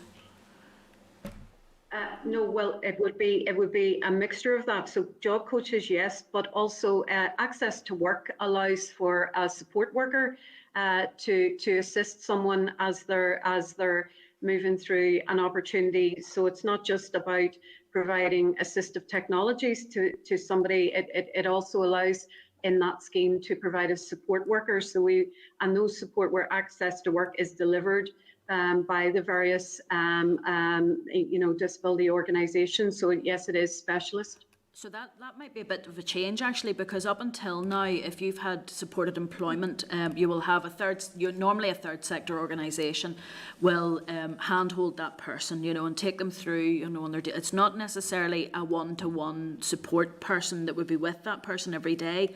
But I'm just wondering then, can Access Support then purchase time from a third sector organisation to provide access to their workability type programs or something like that, that there's a very specific level of support provided. In the past, I would have been an employer that used workability through disability action, and I knew on a daily basis, as well as me being an employer, that the person had access to a work coach who could talk through difficulties they may be having, that came in a few days a week to help them through that. And it was a huge relief to me to have that level of activity. Is that now, rather than the organisation providing that, is that going to be up to the person with a disability through Access to Work to buy that? No, it's Access to Work provides. We wouldn't place that additional burden on the young person with disabilities to try and source their own support. That's done through Access to Work. And yes, what you're describing is the Workable programme there as well. And yes, we're looking to see, can Workable also be used to support young people moving into Job Start? So we'll consider all of those options. We do want. Our slight fear is that in a very difficult labour market, those who have more challenges in accessing the labour market are at risk potentially of falling behind. And our policy intent is no one left behind. And so that is why we've extended the scheme and the provision and trying to provide that sort of wraparound support for those with disabilities. But I do need to make the point, these are work-ready young people with disabilities. So it's not necessarily a scheme that would be right for those with really, really complex needs who are going to be going on a perhaps quite a long journey towards accessing the labour market. Okay, no, that's great. I'm delighted to hear that this is the first of many, because I am very concerned about those people my age and older who are coming out of jobs after furlough, the over 50s. So I'm delighted to hear that. But my final question then is the timescales for this. So we have Monday, the 14th of December. The opportunities are opening there for employers who want to take part to register or pre-register. How long is this going to go on for? Because I'm very aware that we will have a cohort of 16-year-olds leaving school in June, May-June time. Will they still be able to access this, or what's the time frame? Is this a continuous programme? Well, we built the modelling and the business case aligned with what the kickstart timing was, which is that it runs to December 2021. But at that point, young people could still be entering the scheme in December 2021 for their 6 months or 9 months, depending on their background and where they're entering the scheme from. So from even next December, there could be another 6 months or 9 months of young people availing of job start opportunities. Just clarify for me, you mentioned 6 months there. I thought the placement was 13 weeks, not 26. No, that's for work experience. Oh, that's for work experience. For job start, it's 6 months, and then 9 months for those with disabilities, those who are returning citizens, or those who are care leavers or care experienced, and in fact those who have been in contact with the justice system. Oh no, thank you very much. Sorry I asked so many questions. It's just I've been waiting so long for this scheme. It's great to get it started. Yep. Okay, thanks, Kelly. Andy? Thanks, Chair. Just to pick up on one point that Kelly had made, ADF, you'd mentioned it's going to be receipt-based. Is there flexibility to that with appropriate checks and balances? Yeah, there will be flexibility. All these schemes that we're standing up and all of this provision is agile. We want to learn as we go. I suppose, taking Chair's point from earlier, sometimes schemes in the past may have been more rigid than perhaps we would have liked them to have been over the numbers of years that the department has been involved in this work. So we would like our schemes to be agile, and we'd be keeping in close contact with our customers who are using the provisions. And if we're finding that there's issues or problems with that, then we will take a good hard look at what can we do to make that better, having better outcomes for people. So that applies to all the provisions. We're going to keep talking to young people going into Job Start. We'll talk to the employers as we go, and we'll try and evolve and develop the schemes to make them as impactful as we can, having the outcomes for people as they move forward. Thanks very much. Just on the Job Start, you'd mentioned the longevity of the programme will be primarily December 2021. Does that factor in the delays in our Job Start coming online? Well, to be fair, while DWP soft launched in sort of September time, they've only had the first young people going through the scheme in the last number of weeks. And so we're not very far back from where DWP's Kickstart scheme is. But this would need to be in line with what is happening in the labour market and in economic recovery. So Job Start is intended to give young people that start in a job, but if we will keep it under very close review and monitoring, as we will also look at our labour market information as we move forward, and we'll take advice and interventions further if that's what the labour market is telling us might be required. Okay, and do you have information on the Barnett consequential received as a result of Kickstart, and then what our budget for Job Start is and how they compare? Very good.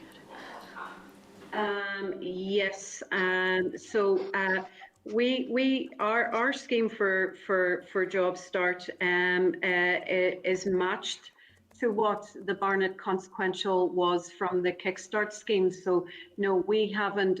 The difference in how we're making that spend available is not using those aggregator organisations in order to offer some young people longer opportunities who may have further barriers to work, but also to put more young people through the scheme and have more opportunities available. But yes, we're using the Barnett consequential as it came across from the UK. And what was the amount of that? Just can't quite remember the number. Chris, what we're saying is for this current period up to March 21 is of just short of £1 million, and then for next year, so 21 into 22, it's roughly £18 million, £17.76 million, tapering off to the tail of the programme into 22 of around about £500,000. And that's the full Barnett consequential? That's what we've asked for. That's in our outline business case, which was approved by DOF Supply. It's subject to funding allocations coming through from DOF. Okay, and what sort of numbers are we talking about being able to partake in the Job Start scheme? You know, what is the ceiling with that budget? Yeah. Well, it's just over 3,000 in terms of numbers of young people anticipated to go through the scheme at this stage, and that is based on our modelling of how many of the age group are on universal credit or other benefits, and the likely participation. Okay, and is it one opportunity? So let's say a young person gets involved in the scheme and perhaps there's issues. Can they transition to another employer, or is it just one opportunity solely? Well, that'll be a discussion that the job coach and the young person have. But if there's a mismatch, we would attempt to have our job coaches match young people to appropriate opportunities that match their skills, but also match their interests, match their maybe match their geography. But if for some reason that doesn't work out, then we would consider that on a case-by-case basis. For a young person who's attempting to uplift their employability skills, and for some reason it's a wrong setting, then we would need to consider that. We wouldn't want to see that young person not have the opportunity, but we wouldn't say necessarily we're expecting serial sort of job start revolt, because the end goal is that young person has enhanced their employability skills and either moves into work with that employer or has the next step, as we've said, an apprenticeship or other provisions to move forward to the labour market. And just finally, you had mentioned the flexibility. So Job Start's going to be actively under review come December 21. Even if we don't have Barnett consequentials, there is the option to potentially move to the right if it's required.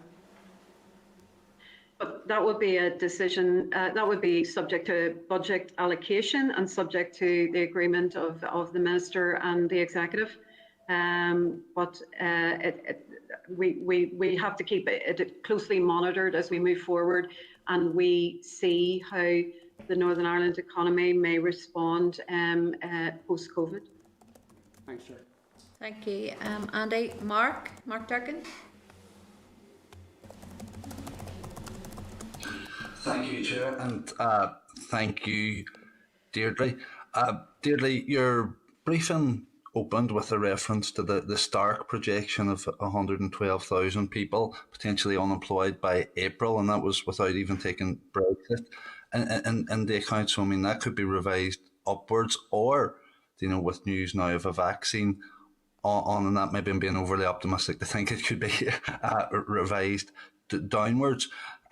My concern would be, though, that given the inevitable increase in unemployment, and we might revise what size of an increase that would be, but that while this scheme is brilliant and welcome in terms of creating opportunities for young people to get into the world of work, that it might also create opportunities for maybe some unscrupulous employers to look at it open and now and see this. Well, Kelly says, you know, people may be seeing this as a chance to get cheap labour or whatever, but this could be seen by some as a chance to ditch more or older, more experienced and more expensive workers who are currently on furlough and replace them with a much younger and much cheaper option. Are there any safeguards or anything that can be done to monitor that? Yeah, absolutely. We are absolutely bound and determined that that is not the case. Job Start is not to have displacement of experienced workers or workers of a different age group, or in fact, workers on furlough or reducing somebody else's hours. Absolutely not.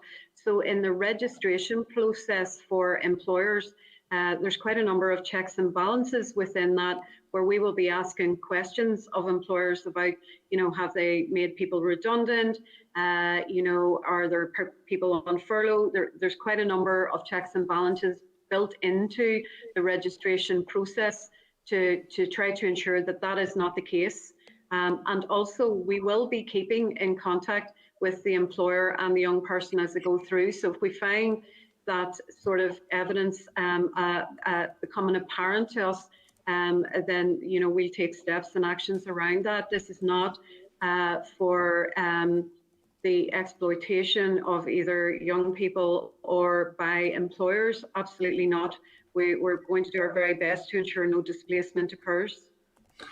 Yeah, and in terms of that projection of 112,000 unemployed, I don't know, does the department have any breakdown of that? Do you know, or estimated breakdown in terms of age, gender, and constituency?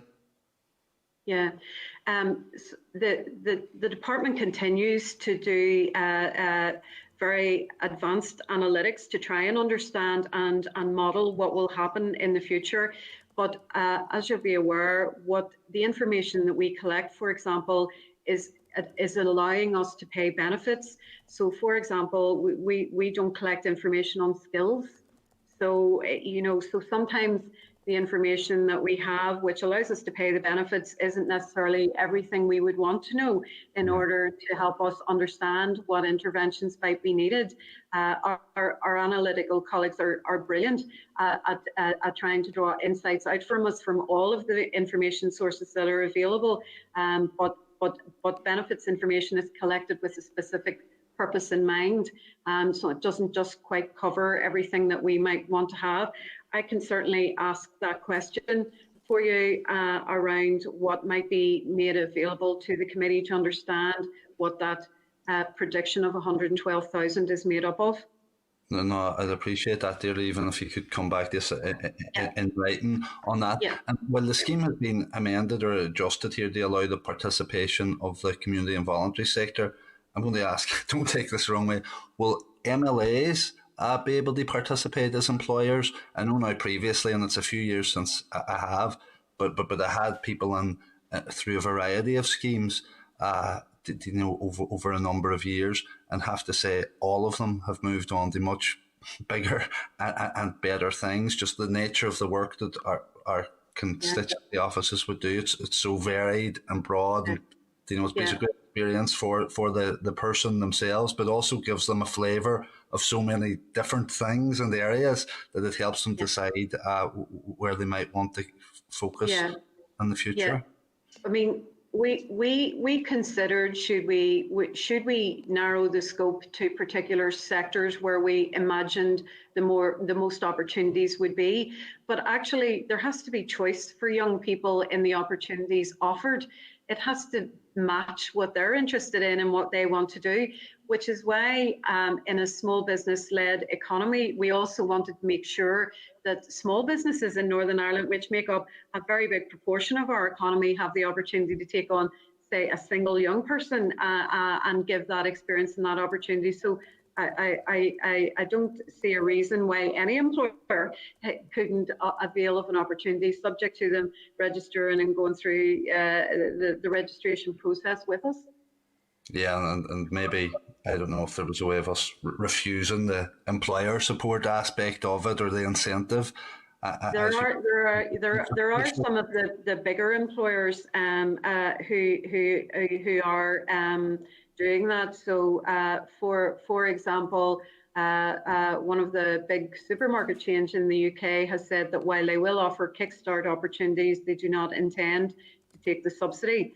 So, we will be having those conversations as we engage with employers.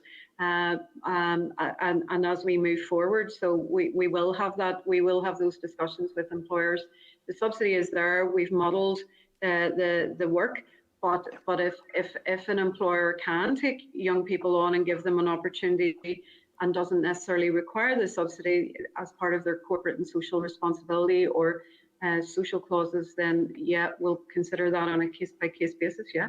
Brilliant, brilliant. And then finally, the proposal to expand the advisor discretion fund to incorporate the upfront childcare grants is brilliant news. You know, it's very welcome, particularly for women. But of course, then you sort of are postponing the problem, or I'm not accusing you of doing it, because once the grant runs out, and childcare costs can mean that people are basically paying to work. And I know this should be an area of focus for the wider executive, but have you been doing any work or hearing anything from the Department of Economy about a wider childcare strategy going forward? Well, I know there is work taking place in other areas, in other departments, but I'm not cited on the detail of that. We have been listening to parents telling us that they would like to move back into work, but that those upfront costs are proven, you know, a complete barrier to them. Yeah. So our focus was, could we see if we could remove that barrier to help the person move into work? But yes, you're right. Ongoing work does need to be considered across the executive to see what can be done in terms of reducing the burden to allow people to be retained in the workplace moving forward. But no, I'm not cited on the detail of it, of any of those pieces that we're moving forward. Okay, super, Deirdre. Thank you. Thank you, Mark.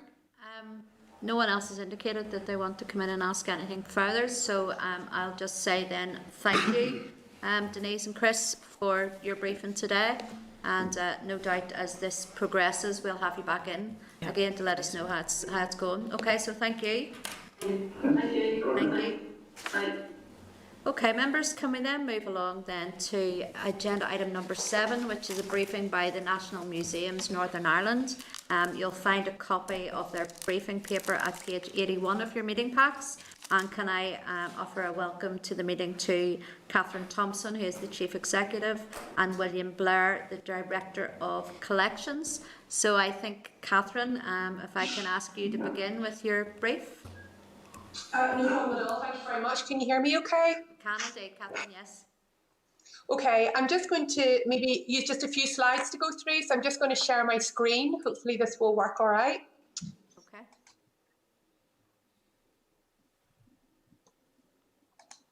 Okay, is that okay then? Yep, we can see it, yes. Brilliant, thanks. Well, firstly, I'd just like to say on behalf of William and I, thank you so much for the opportunity to meet with you today and to share with you the work that we're doing at National Museums Northern Ireland and the impact of that work. And maybe I joined the organisation almost 5 years ago, and I came from 10 years working within the tourism sector. And one of the observations I would make about museums is that they do suffer from the misperception that we exist purely as visitor attractions for a good day out. At our best, we will maximise not only the economic benefit that we can deliver, but more importantly, the social impact across all of society within Northern Ireland.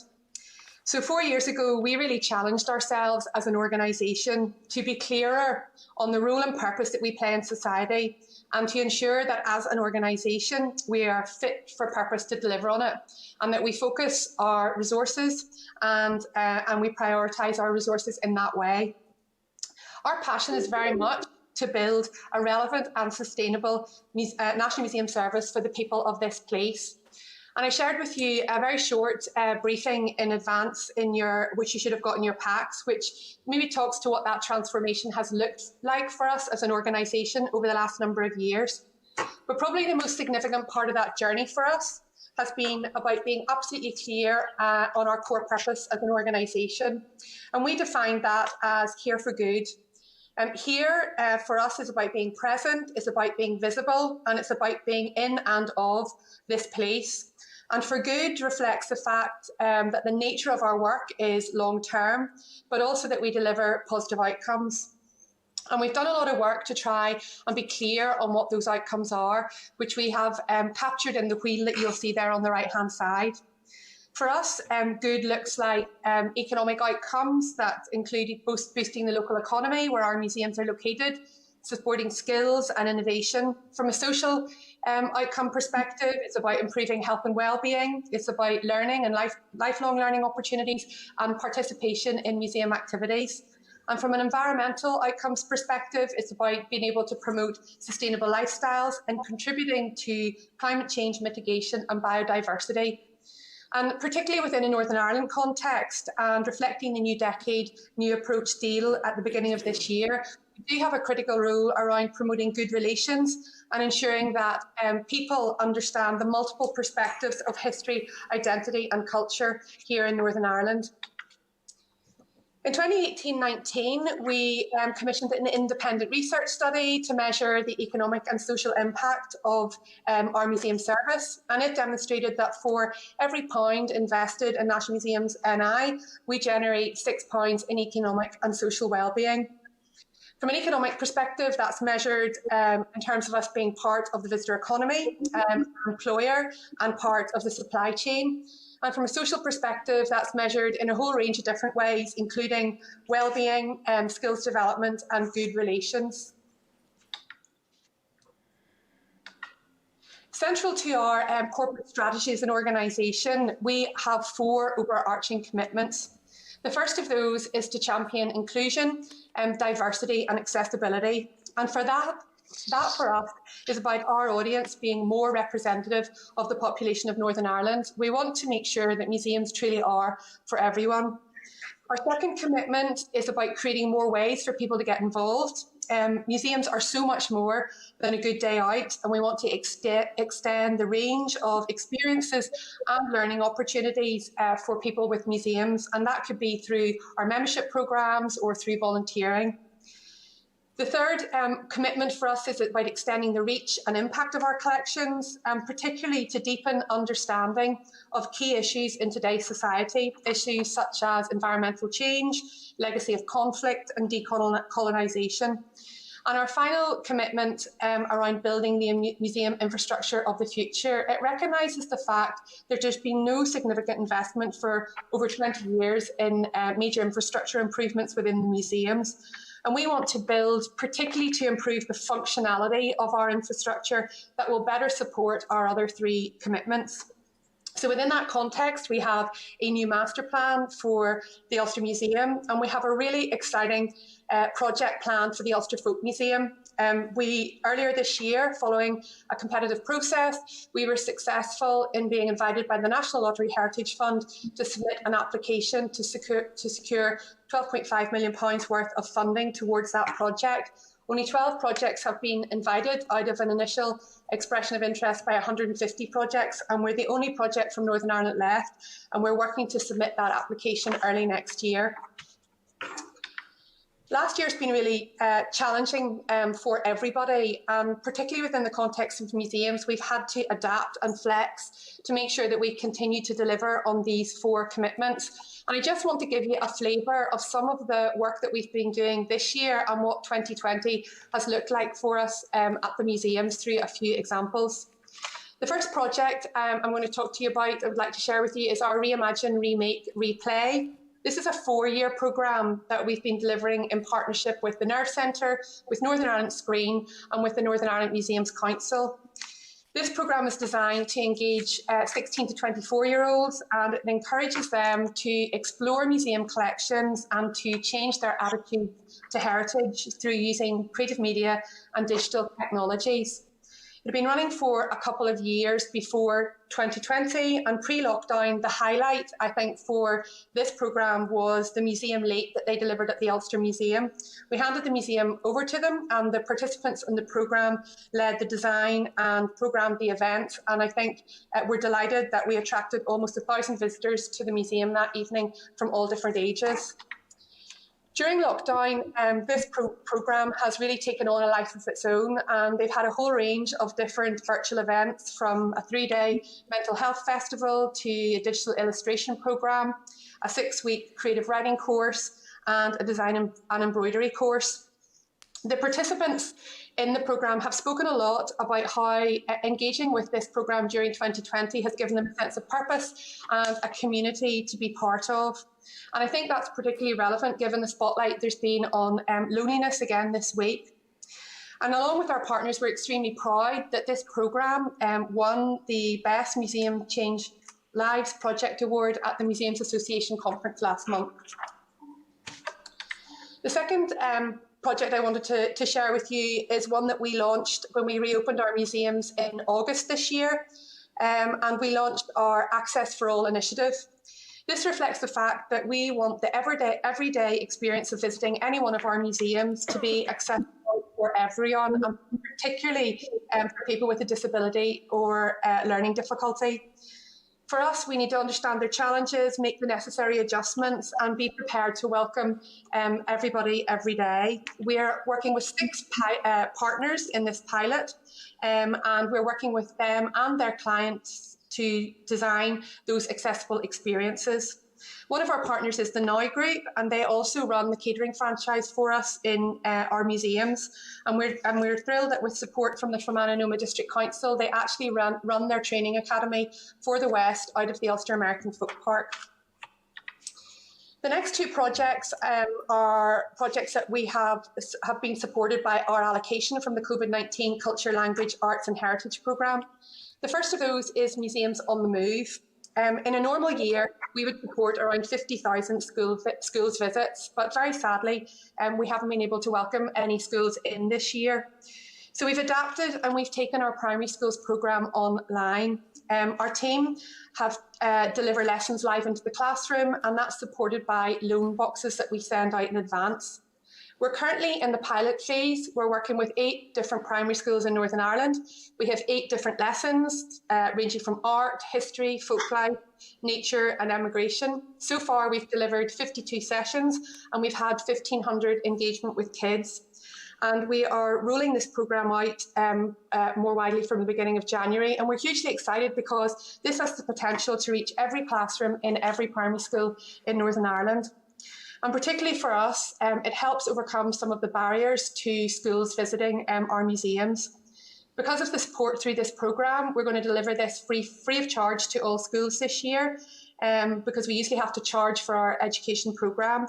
And this will really help us extend our access and our reach, particularly into areas of deprivation, where the barrier is not just the cost of the programme, but also the cost of the bus to get to the museum. The feedback from teachers has been really encouraging. This programme is helping to overcome perceptions that children have that museums are places where you don't touch and you're quiet and you be quiet. But also it's stimulating a really wide range of creative responses that teachers weren't expecting. So we definitely want to maintain this as part of our programme when we move forward as a bridge to a museum visit, to build confidence in children and to allow us to have more frequent engagement in a lighter touch way. The second project we've had funded through the COVID is our Plot to Plate project, which really focuses on volunteering opportunities within the museum. We have a lot of green spaces, we've got a rich ecology on our sites, and we have protected diversity that we have to be responsible for. Long term, the outcomes of this programme will be about us being able to better tell the story of our food heritage, to enhance the catering offer we have on site, but also to get a lot more people involved in the work of museums through volunteering and participation. So we're just going to be kicking off the pilot phase, and we are partnering with the conservation volunteers, and we are going to be running some of their green gym tasters to prepare 3 of the cottage gardens at exhibit buildings at the Ulster Folk Museum for planting in the spring. This pilot is going to help us to build a core volunteer programme, a core volunteer team for this project, but also to help us to prepare how we will extend this more widely to our other sites and align it with our Access for All initiative. Finally, during the last year, we've taken a lot of our content online and delivered exhibitions and events digitally. On the left there is the Culture Lab exhibition. It's part of our Making the Future programme, which is a huge partnership programme that we have with the Nerve Centre, with Prony and Library Prony and the Linen Hall Library. And it's funded through the Peace programme, and it is about looking at the culture and identity within Northern Ireland. Our Culture Lab exhibition at the Ulster Museum is called Don't Believe the Stereotype, and it has the Differences Blackboard from Dairy Girls programme on TV as its kind of core object. And it has quite a provocative but playful approach to challenging people's ideas of stereotype.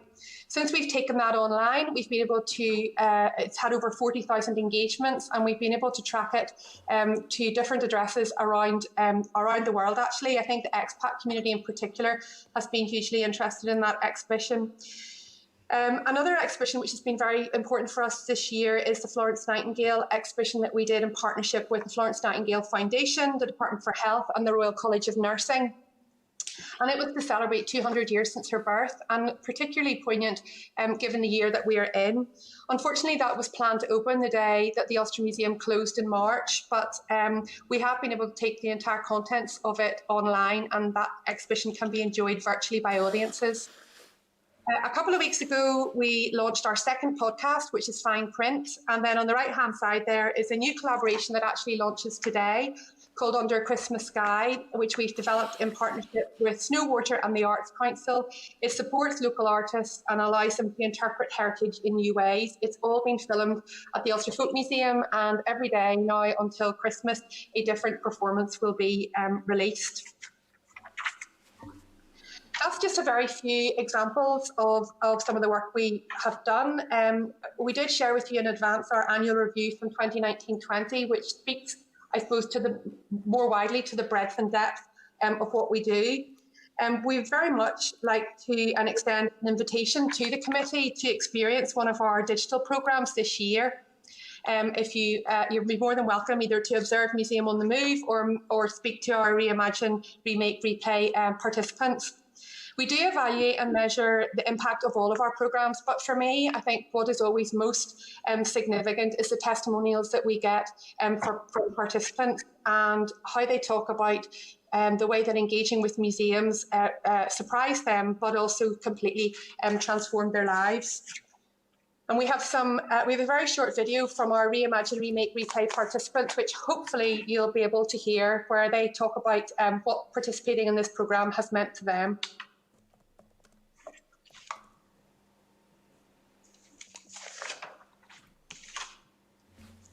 Since lockdown started, Reimagine, Remake, Replay has taken on such a new importance for me. The lockdown can be really tough on mental health, and you can feel so isolated, but just to know at least once a week I can meet up with local, like-minded, creative young people and talk about culture and heritage, art and technology. I just think it's really important. In lockdown, for our team and other participants, I took part in the drawing challenge for Museum Week, wrote a blog post, and was involved in the illustration talks with Jackie Sheridan about the mural in the Tech Lab. So I look forward to seeing it. We all get back. The weekly drawing challenge has been really good for retaining sort of routine, as well as just having an absolute laugh at some of the really bizarre interpretations of different pieces from the museum's collection. It's definitely a good way to kickstart the weekend. I've been more than in lockdown, thanks to RRI. And it's given me this creative community that even when I'm really isolated, I can tap into and feel spurred and supported. And I just think that's really special. So, Reimagine, Remake, Replay project has allowed me to continue to be creative and to learn more about museums and heritage in interactive and engaging ways. I'm the type of person who really needs to be active and creative. So the RRR project has really helped and inspired me, but also learning new skills and meeting new people from different areas. RRR has been great. It's created a community for participants like me to feel like we can talk to each other and our voices are heard. It's also given my independent business a chance to earn some money by doing a week-long illustration project. It has meant maintaining a community, having structure in a timeless time, having a reason to be creative and an outlet to share it in. and opportunities to continue learning even after. So just in closing, as a public service, our business model is very unique because we generate 25% of our own income, which amounts to around £3.5 million a year. So COVID-19 has had a really profound impact on us. We lost that overnight. And in a sense, it's actually accelerated our transformation as an organisation, particularly in terms of ensuring that long-term we are more resilient and sustainable as an organisation. When we started out on our journey 4 years ago, our driver was very much from the perspective of we continue to do what we'd always done in the way we'd always done it, our future was very much at risk. And for us, that driver is even more relevant given the year that we've just been through. As an organisation, we are thinking differently, we are talking differently, and we are acting differently to ensure that we remain relevant and deliver greater public benefit and ultimately are long-term sustainable as an organisation. Thanks very much. I'm happy to, William and I are happy to take any questions or have a conversation with you about any of the work that we're doing. Okay, Catherine, thank you very much. That was extremely comprehensive. I know most of my questions I have here, you've answered the vast majority of them. So you have, especially when it comes to COVID and how that affected the institution in general. And I know there was some funding that did come through as well. And I assume that you did have several staff on furlough also. I just probably want to say on the offset, I mean, some of my fondest memories as a child are going to the Ulster Museum with my dad. Because my granny and granda lived close by, and it was something we did, you know, very regularly. And I was there, probably it was about 2016, 17, and hadn't been there since I was a child, and just thought this is phenomenal. This just is one wonderful, amazing building with so many amazing things inside it.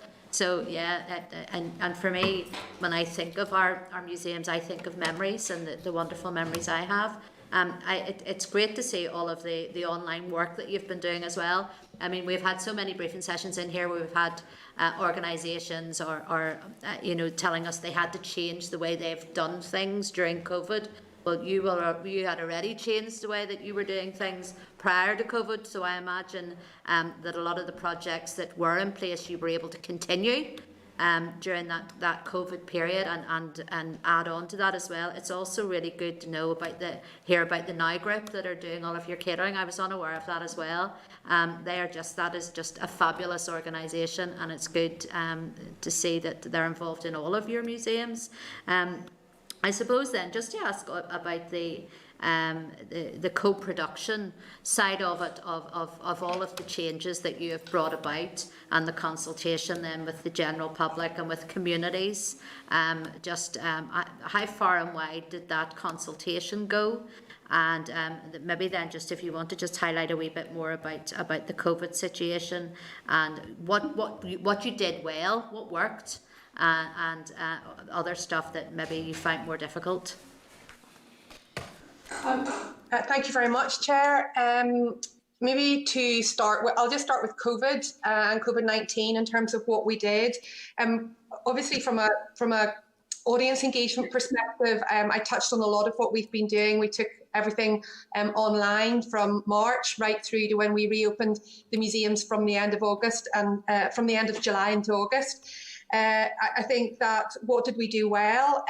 We invested a huge amount in preparing our museums for reopening at the end of July, beginning of August, and we made huge numbers of adjustments. We went to pre-booking online, we installed sanitisers, we have one-way systems, we have additional staff available at the museums. And as part of our reopening, we have been taking part in the Association of Leading Visitor Attractions benchmarking study, which assesses visitors' perspective of how confident they feel in a COVID environment coming into your museum. And we are delighted that all of our museums have been tracking above the benchmark, which now has almost 40 attractions from across the UK that are involved in that. So I think I'm very proud of the teams that we have on the sites and what they've done. It's been challenging for the organisation this year because we've been working at two extremes. We have had almost 50% of staff on furlough because with the museums closed they can't do their job, and the other 50% of our staff have been working to the extreme. So it's been quite challenging for us. But I am very proud of the people that work within the museums. My colleagues across the whole of the museums are extremely passionate about what they do, and our focus has maintained how do we make the collections that we have accessible to and continue to be accessible to our audiences, even though our museum doors are closed. And I think that we have managed to do that well. From a co-production perspective, which is the other question that you had touched on, and William may want to say something about this as well, but for us corporately, one of our key values that we put in place a number of years ago is partnership. And for everything that we do, we seek to deliver it in partnership with others, where we have an alignment of our values, where we have an alignment of what we're seeking to achieve, and then together I think we can always deliver a better result than if we're doing something ourselves. So anything that we talk about, you should see that we have a partner involved with us, at least one, sometimes many, and so partnership is absolutely an underpinning theme for us. No, that's grand, thank you. Catherine, I don't know, William, do you want to add anything, or are you okay?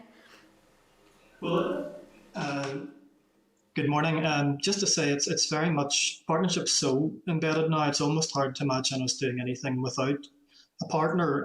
It's very much just how we work. What I would maybe highlight, for example, would be we have new formal agreements in place with our local universities, and that's been really productive for both parties. But at the same time, we also work with local organisations like the Ulster Aviation Society, for example, where we have a very clear alignment in terms of our collections and our interests. We work with organisations in terms of our programme activity, like Android, for example, in terms of our language events at the Folk Museum. So much of what we do is actually kind of collaborative and is absolutely strengthened as a result of that collaboration. Okay, thanks, William. You'll also know that we've got, directly after you, we have the Model Engineers Society are coming in to brief us. And I know that there's a bit of an issue there around them requiring to vacate their premises, and I'm not here to discuss the rights and wrongs of that. I know that we still have a transport museum, so we do. And I would assume that what they offer is part of the overall experience of a transport museum. It's just to ask, and I know other members may pick up on other things to do with this, but I just want to ask, have they been accommodated in any other way within the transport side of the museum? Yeah, I'm happy. This, obviously, I'd just start by saying this is not a decision that we've taken lightly at the museums, and it is really part of what we've been doing over the last 4 years is completely transforming what we do as an organisation, but also looking at the estate that we have and how we can drive much greater public benefit out of the assets that we have. And having reviewed the operation by the Model Engineers Society at the Ulster Transport Museum, we didn't believe it to be sustainable for a number of different reasons. They operate currently within the walled garden, which is a key heritage asset at that part of the site. We believe that we can unlock much greater public benefit from that, and we would like to restore it. And as part of our journey, we've developed a new master plan, and I think that what we would like to do is look at a much more sympathetic use of that part of the site. And we had discussed with the Model Engineer Society their ambitions, and from an alignment perspective, their ambitions and what we're seeking to achieve, we felt weren't in alignment any longer. But also from a governance and accountability perspective, it is increasingly difficult for us to justify the exclusive free access to that key part of the site by a very, very small group of people. And our objective is really to provide much greater access to a much greater range of community groups and to develop programmes and activities that will have a clearer focus on wellbeing and environmental awareness, but also opportunities to extend the scope of our relationships with and to help develop social enterprises like the partnership we have with the Now Group that we've already mentioned, but also our partnership with the Leonard Treasure Trust that we have at the Ulster American Folk Park. But also for us, the operation by the Model Engineer Society was developing increasing operational challenges. Obviously, the health and safety and child protection environment has evolved significantly over the 50 years they've been there.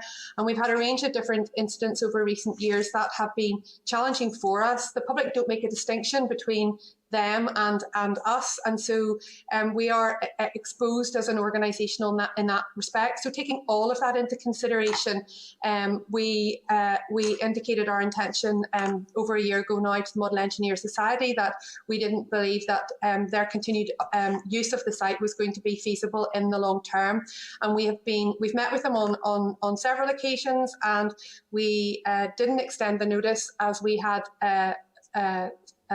initially indicated. Because of COVID, we delayed that. But we, under the licence agreement that we have with them, we have given them notice to vacate the site, and we were very keen and very committed to working with them to facilitate their move from the site. And we have extended that offer to them, and we are seeking a meeting with them to work out what that looks like and how we can support them in that move. Okay. Thank you again for that, Catherine. And again, I just want to say I'm not here to say who's right and who's wrong on this. It's just to gather information. So the site, I know the site that they're on because I know my own children have been there, albeit many, many years ago as well, to that, and I've fought memories of that as well. So they haven't been offered anywhere else on site, did you say? I think given the site and the ecology of the site and the biodiversity of the site, there isn't another place suitable on the site that we can support them.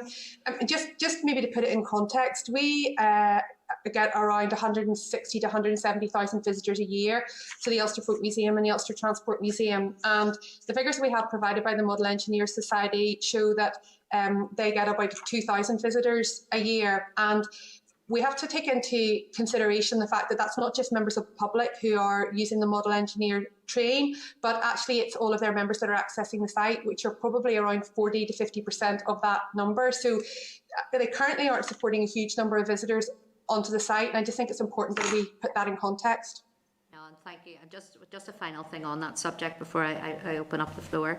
I do know, just what, if you could comment on it, I do know that there are many people that do visit that Model Engineers Society part of the site will have autism. I know that there are many members of that organisation who are older people, and this is who suffer from loneliness and social isolation, and this gives them a chance to pass on their knowledge and their skills. And so it is more than just that. From what I've been led to believe, it's more than that. It is something that is a lifeline for some people, and for others, it is a great learning tool as well. Just if you could make any comment on that. And I suppose that's why the Access for All initiative that we launched in the summer has been so important for us, because we want to work with the representative bodies for a whole range of different clients to make sure that we can develop the museums to be as accessible as possible for everyone on an everyday basis. But we also run a whole range of different programmes. I only touched on a few of them. Our annual review outlines more of those. We have an extensive range of projects and programmes to support older people, vulnerable older people, to tackle loneliness, social exclusion, good relations. It's absolutely core and central to what we do at the museums. Okay, thank you, Catherine. I'm going to open up now for members. I have Alex and then I have Robin. So, Alex. Hi, thank you for your presentation, and I'll start off and say that I appreciate everything that you're doing, and you do a great job, and with history and getting that information out to the public. So well done on that. But that's not what I'm going to touch on. I have to talk about the Model Engineer Society. So I have to say I'm very disappointed by the decision that was made. They've been there for 50 years. They're part of that institution. They are part of that transport museum, whether they are a separate identity or not. I feel very uncomfortable that you're booting them off the site, because that's what you're doing. They don't feel that they've been consulted on the transport's master plan for Coltraw. They've nowhere to go. I would argue about the visitor numbers that you're mentioning. They say they don't keep a record of how many visitors attend. They are open 35 days a year, and certainly they have over 10,000 visits a year of people who are part of that society and working on that site. I believe they are an attraction. I remember going there when I was the age of 7 with the BB, and I wasn't interested in anything else but that model railway. So it's very disappointing. I don't believe that you've engaged with them, not you personally, about looking at your 40-acre site. I can see quite a large open green coming into the site, and I don't see why it couldn't be accommodated there. Now, that's just my suggestion, not theirs. And I believe a walkabout with them just to look at that. I believe that they are a fantastic attraction, and I just can't fathom why you would want them off the site. And I know you have plans for the walled garden, and it's going to be a biodiversity garden, but I don't see why you can't include the railway in that so people can travel around looking at all the biodiversity. And that's just my opinion, and I really, really want you to relook at this again. I'm very, very unhappy about it. And there's a lot of people who take part in the Engineer Society who've got kids with disabilities and learning difficulties, and you're throwing them off the site. And I have to say, it's a very, very heartless and cruel decision. And I would urge you to relook at that again, and it won't cost you a penny to have a wee look at it again and to engage with these people in a proper way, because they don't seem to think that you have. So that's my say on it. Okay. Yeah, and thank you, Alex. I'll maybe start and then I'll hand over to William, because and I know I've already said this was an extremely difficult decision for us, and it's not a decision that we took lightly as an organisation, because we appreciated the significant impact that it's going to have. And I have met, and William has met with them on several occasions. I think the part of the challenge that we have is that the picture that they paint is very different from the picture that we recognise as the partners that operate with them on the site. And while they may have said that we haven't consulted with them, we have met with them. I've met with them on several occasions, as has William, and we've been seeking a meeting with them since October, which I think I'm hoping is planned before Christmas, because we are not going to be unreasonable, and we want to do everything we can to support them in their move from the site. Just in terms of the numbers that I quoted, those were actually provided to us by the Model Engineers Society, and those are the only numbers we have around people that have been using that facility.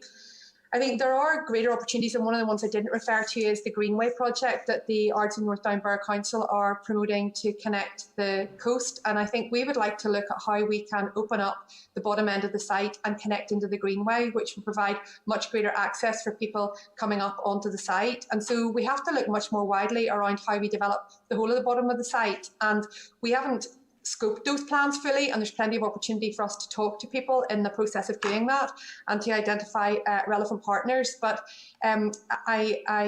this is a decision that I believe we've had to take in the best interests long term of the museum. William, do you want to add anything? Well, I think you've covered all the relevant points. I just think I realise this is an issue which is generates a certain amount of emotion and strong feeling, but we have to look at it in a very considered way.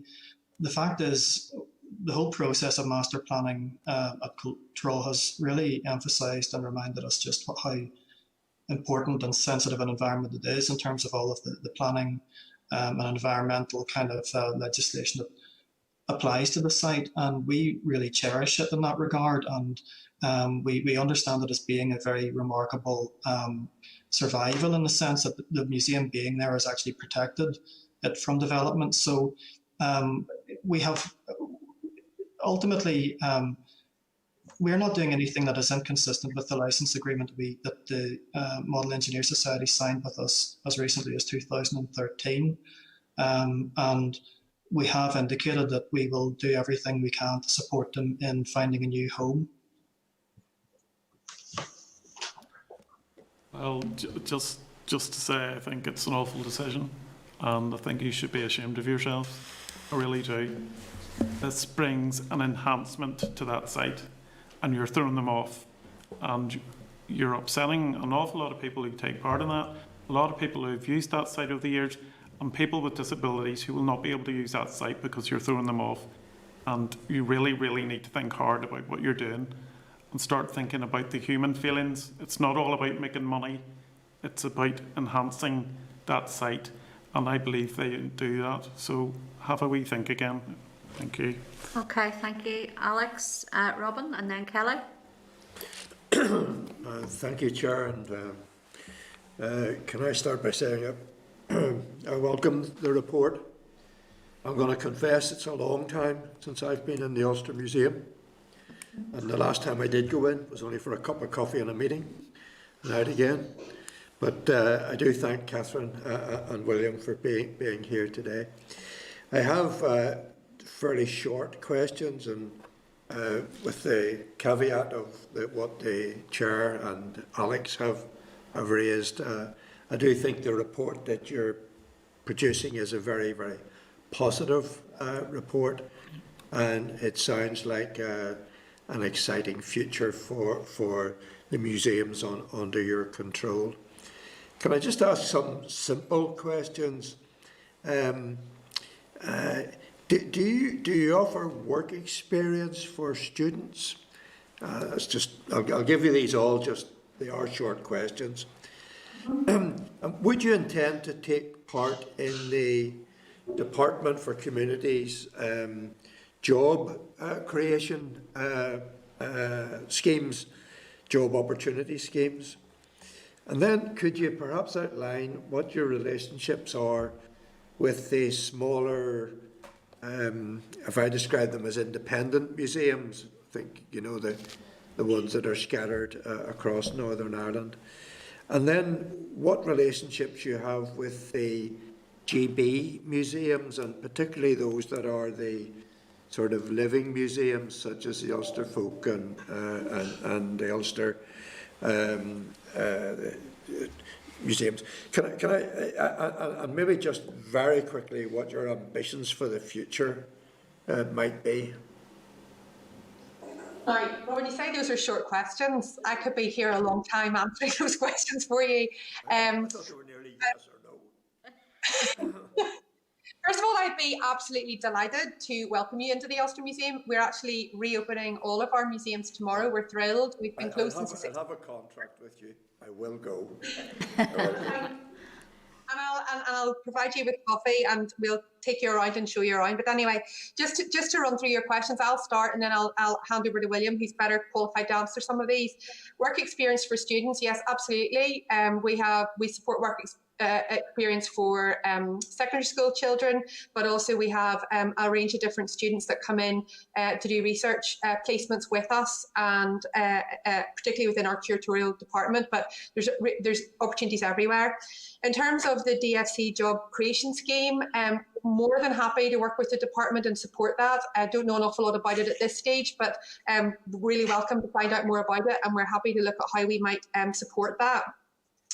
In terms of GB museums, which I'll touch on, I am part of the National Museum Directors Council, and it meets 3 times a year. So I meet with up to 40 directors from other museums across the UK and discuss areas of commonality and collaboration. But we also have huge partnerships with museums right across the UK, Ireland and further afield. Currently we have an exhibition in partnership with the FMAV in Modena, which is a huge exhibition of Willie Docherty's work. Willie's from Derry, Londonderry, and after that exhibition finishes in Modena, it's coming to the Ulster Museum, and we're thrilled to have that. So we've connections and collaborations everywhere, and we're also members of the Museums Association. My colleagues from across the organisation are regularly working with partners there. I'll hand over to William just to say maybe a bit more about that, and also to talk about relationships with the independent museums, and then maybe I'll come back and answer the question in terms of our ambitions at the end. Yes, happy to report that we have a range of collaborations ongoing with museums of all sizes.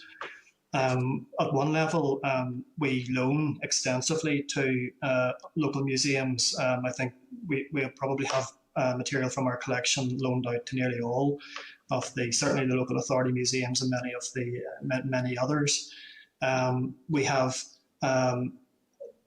active collaborations, for example, with the Northern Ireland War Memorial Museum. We're working on them we are the Northern Ireland hub for a national programme on the Second World War, and which is led by the Imperial War Museum, and we are the Northern Ireland hub, and we're working in partnership with the Ulster Aviation Society on that, and also the Northern Ireland War Memorial. Another initiative that I would like to highlight would be we are working with the Museum of Free Derry, Bloody Sunday Trust, and Healing Through Remembering on the creation of a network of museums that are interested in conflict and legacy.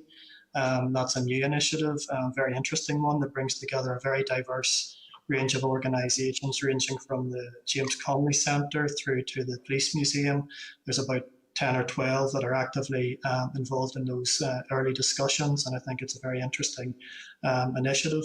And I think it highlights also our interest in the role we feel we can play in terms of helping to deal positively with the contribution to the legacy of the past.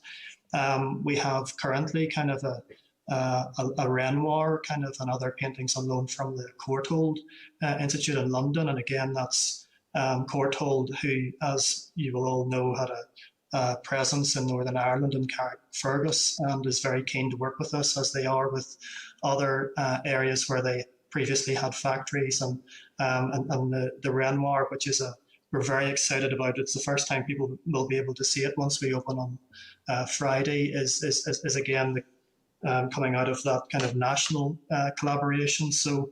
And we also have relationships with museums internationally. We loan, our collection is of international significance. We're very proud of that. It's a collection that actually manages to be simultaneously locally significant, nationally significant, and internationally significant. So we have loans that travel the world. We've had loans in the last few years to Japan and America. So we feel we're also cultural ambassadors in that sense for Northern Ireland. And as I say, we're very much an active player in the sort of the wider museum sector, locally, nationally, internationally. And finally then, Robin, just to answer in terms of our ambitions for the future, I suppose I outlined our overarching commitments in the opening presentation, and for us, our biggest ambition is to ensure that we are the champions of inclusion, diversity and accessibility, and that museums, the National Museum Service here in Northern Ireland is truly for everybody, and we want people to get involved with museums in much more wider range of different ways, and ensure that we absolutely maximise our public benefit but also our social impact as an organisation. To do that, our biggest ambition is to secure investment in the enabling infrastructure across our entire museum estate. The two projects that we are most ready to go with are the Ulster Museum and the new master plan there, which will help us to completely transform the way people can come into and interact with the collections. And then the really exciting project we have at the Ulster Folk Museum, where we're seeking to secure National Lottery Heritage Fund support. We also have a development framework that we have put together for the Ulster American Folk Park. We are looking at what the future of the transport and industry collections will be. And we'd be more than happy and would welcome the opportunity to come back next year and brief the committee in a bit more detail around what those projects and those plans look like. final question, Chair. Can I just ask you, Catherine, in terms of Northern Ireland's centenary next year, are the museum intending to do anything in that area? Yes, we have a 100 Years Forward programme, which we have developed for next year, and William would be best to talk to you about that.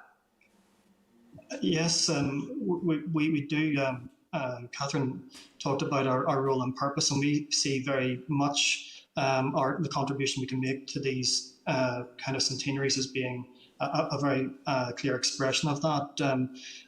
Over the last decade, we have successfully delivered engagement programs, including, for example, Remembering 1916 and Poppy's Weeping Window, to mark significant anniversaries. And we realise, of course, that there are sensitivities, there are challenges, but we have built up a body of expertise and an understanding of kind of new approaches to do that allows for different perspectives to be heard and different voices to be heard.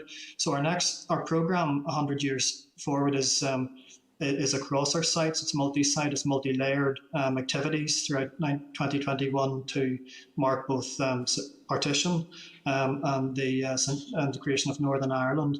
And it will build on this, on the practice we have developed in the past decade, and will be based on the principles of equality, inclusivity and partnership.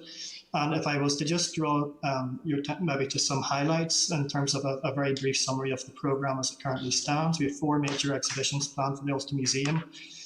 We have an important youth project exploring kind of the future and young people's hopes for the future. We'll have events and an active programme at the Ulster Folk Museum. We will have a pop-up exhibition in Dublin City Centre in partnership with the Little Museum of Dublin. We have a major community-based cultural expression project, which Catherine previously referred to, Making the Future. We will have an expanded schools programme with new resources, curriculum-based resources on the theme of partition. We also have, as I mentioned, our Second World War programme, which is a partnership with Imperial War Museum. And I could go on, but I think I'll stop there. Okay. Thank Catherine and William, and I look forward to that cup of coffee. Okay. Thank you, Rob. Okay. Kelly? Thank you very much, Chair. Thank you very much, Catherine and William.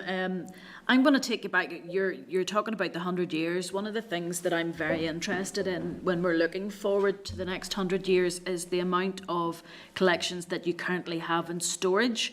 We're very aware across Northern Ireland there's so much that we do have that we can't put on display. Is there any opportunities there, or is there anything in your plans about extending the opportunity to maybe have some of those collections in different places, display cases in supermarkets or schools, or, anywhere that we can get them on display for people? Is there any plans for that going forward? William?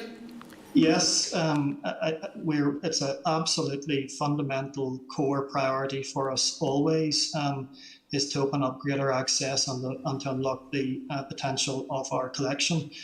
In many respects, it's become the great challenge of my life to kind of explain the characteristics of the National Collection, because it's 1.4 million objects, which sounds like it's a mind-boggling kind of number in a sense. But I think it's important to realise as well that a lot of the collection isn't actually kind of objects that would be suitable for display as you might normally think of it.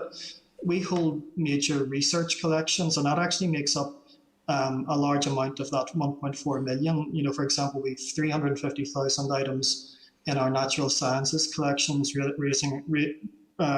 which range across entomology, marine biology, zoology, botany, etc., etc. And that's, in a sense, a fundamental database through which we understand the environment of this place and our biodiversity, and will become ever more important as we understand how that environment is changing for various factors, including climate change, for example. We also hold, another example would be the Harlan and Wolff ship plant collection, which runs to some 250,000 plans and drawings. Now we have a number of those on display. We're always, and we're open to have loaned them as well, kind of to other institutions. But fundamentally, that's a major research collection.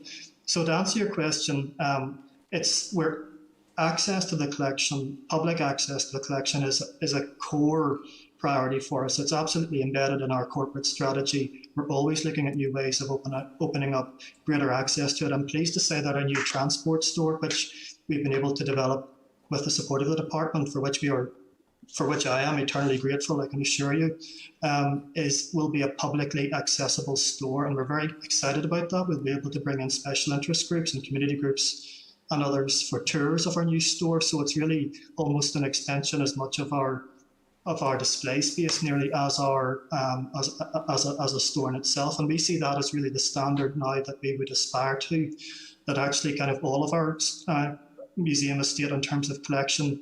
The collection estate would be publicly accessible, and to make that as easy as possible for the public to get access to the collection, and of course to take the collection in new innovative ways to our audiences.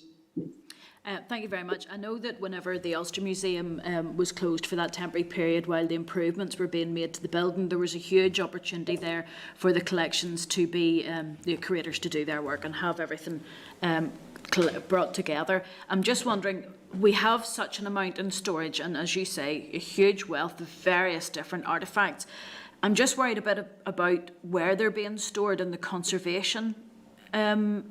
Is there any difficulties with that? Is there any investment that we should be thinking of on a long-term basis to ensure that where and when so many items are in storage, that the conservation considerations are maintained? Absolutely, we would welcome your support in that. We need your support. We have had historic problems, and it's a matter of public record. The new transport and industry store, which has been completed, and the collection move to that will be taking place this year, is a response to some of those legacy issues. But I have to say the gold standard now for collection storage is that it be absolutely publicly accessible, and that is our goal. And we're always going to be seeking to improve the care and well-being of the collection and to make it more accessible. And we will be seeking investment to enable us to do that. Thinking within museums has moved forward so much, and I think sometimes people have a mental image of museum stores as being like the last scene in Raiders of the Lost Ark, where there's a huge warehouse and containing kind of mystery objects. That's the opposite of what we want. We want our collection to be as accessible as it possibly can, and to do that, there's new ways of actually storing it, better storage systems, connecting our collection more closely. We want to return much of the collection back into the Ulster Museum, for example, where it can be more easily accessed by the public. So, this is our core priority as we move forward. It'll be the core priority, I'm sure, for my successors for many, many decades. Because it's the goal for every modern, socially responsible museum to make its collection accessible as possible, and to unlock the fullest public value from the collection. Can I just check if the department and yourselves have had any conversations with SIB, the Strategic Investment Board, on potential to secure investment in that way for what your objectives are? Yeah, I'm happy to answer that. We have been working with the Strategic Investment Board over the last 3 years. Actually, they've supported us in helping to develop the estate strategy that we currently have and our new estate strategy, which we're in the process of developing going forward. We have a £90 million estate, so it is quite extensive, and I think we have a real responsibility to be much more strategic in how we plan for the maintenance and development of that estate over the years ahead. So SIB have very much worked with the team that we have in National Museums NI, and I think critical to that is they didn't come in and do it for us. They've actually been trying to help us to do it for ourselves, and their advice has been invaluable in that respect. Mm-hmm. We also have a capital programme director on a fixed term contract from SIB from this year and for 2 further years to really help us develop our capital investment programme that I have mentioned already across the site. So they have been a great resource for us as an organisation. Thank you. There's so much I could ask you about. My degree was in Byzantine studies, so I'm a complete geek when it comes to history.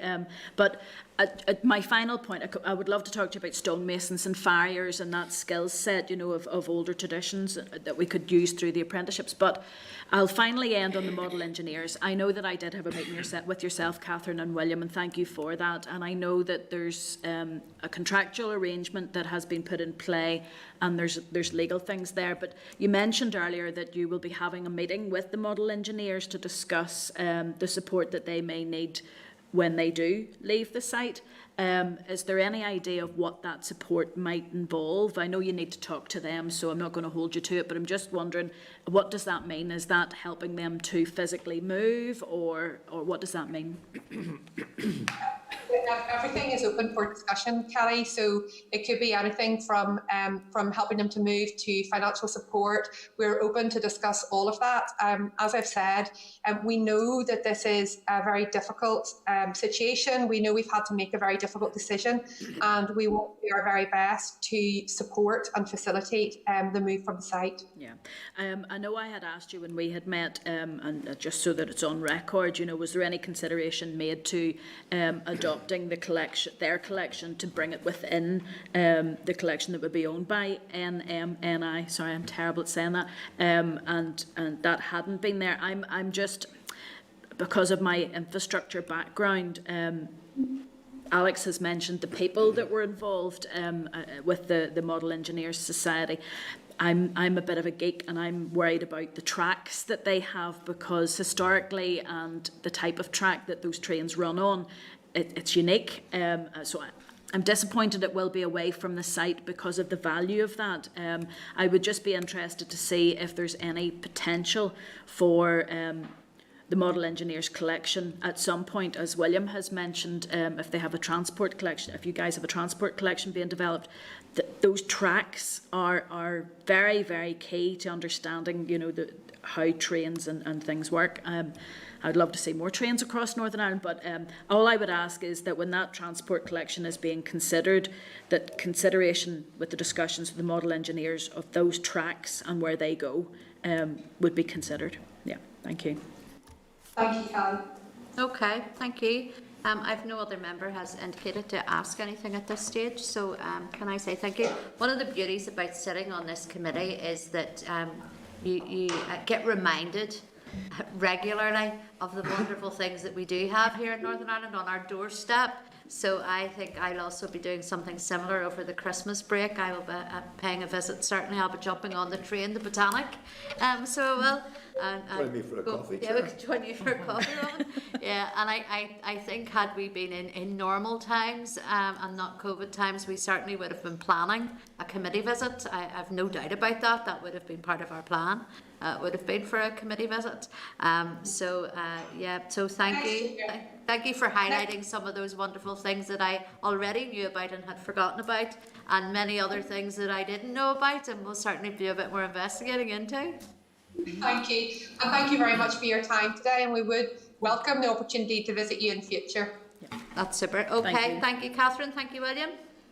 Bye. Thank you. Bye-bye. Bye. Bye. Bye. Okay, members, then we're going to move on now to agenda item number 8, which is then a briefing by the Model Engineers Society. You'll find a copy of their briefing paper at page 107 of your meeting pack. And can I welcome them to the meeting? We have David Heatley, Mark MacDonald and John Matthews. There we go, we'll get you up on the screen. There we go, we've got all of you now on our screen. You're all very welcome to thank you, good morning. Well, it's nearly good afternoon now at this stage. Thank you for coming and joining us today. We certainly, as I said, we got a very comprehensive briefing from yourselves, which I know members will have read through. I have been also told that you have a slide presentation as well. Now, what I need to remind you of is that if you are going to do the slide presentation, you're going to have to do it pretty swiftly, because we would like to have time for members to ask you some questions. I think that's vitally important. So I will just then hand over. Is it David? Is it yourself that's going to lead on this? Yeah? Well, okay, go ahead, David. Okay, thank you very much. Good afternoon, I think it is now. I will go through this as quickly as possible, so I'm just going to share my screen.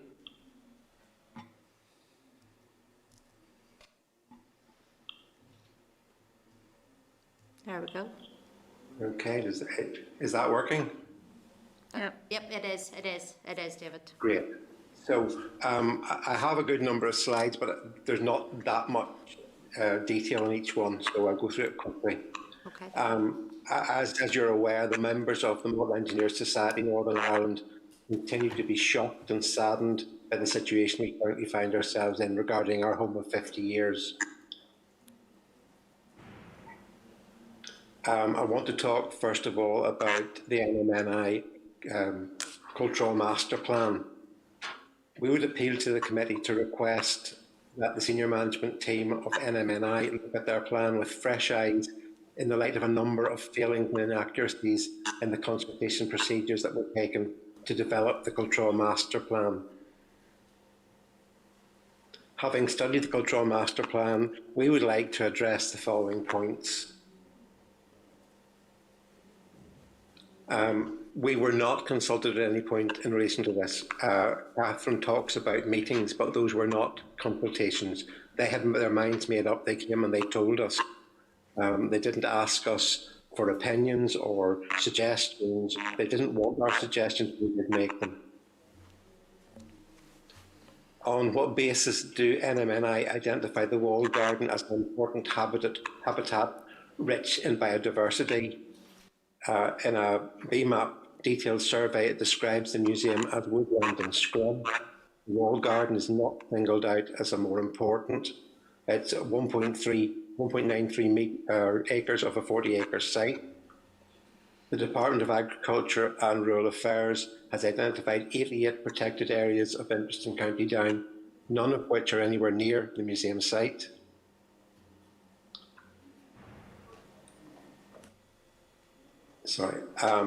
NMNI states that the model engineers operate their model engines.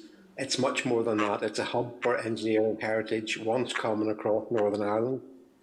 It has traditional skills that are passed on from experienced engineers. Important memories are passed down generations.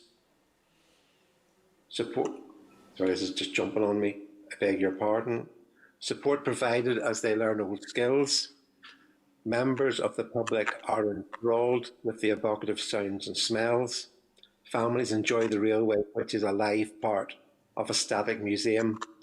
The Pablo series of BBC, which has been award-winning, highlighted the importance of bringing the static locomotives to life. They actually filmed at Cultural. And that is part of the Pablo series. It's inaccurate to say that we occasionally open to the public. On average, it's open in excess of 35 days a year. What do they mean when they say the walled garden is a key heritage asset? What distinguishes it from other assets? NMI state the use of the site by the Society is creating increasing operational challenges and risks for visitors, brackets health and safety and child protection, but they don't say in what way. They haven't brought it to our attention. They haven't discussed it with us. Why haven't measures been taken to work together to find solutions? NMNI described the walled garden as a key part of their site. How is this so? Is it not the case that if the model engineers have not maintained the site for the past 50 years, it would quite possibly have been flattened for a car park or for storage? That was the plan 50 years ago. It now contains a premier example of raised 5-inch and 3.5-inch track, one of only two in Ireland and the leading example in the UK, or a leading example in the UK. It's of historical interest in its own right, and that should be preserved. The walled garden has been well maintained by the model engineers over this time. MASNI has invested a considerable amount of money over the 15 years. Just a little shot of John Matthews, who's our chairman, on the racetrack. We have about 70 engines on our books owned by different members, and there's nowhere else for them to run. They'll have to go to Dublin.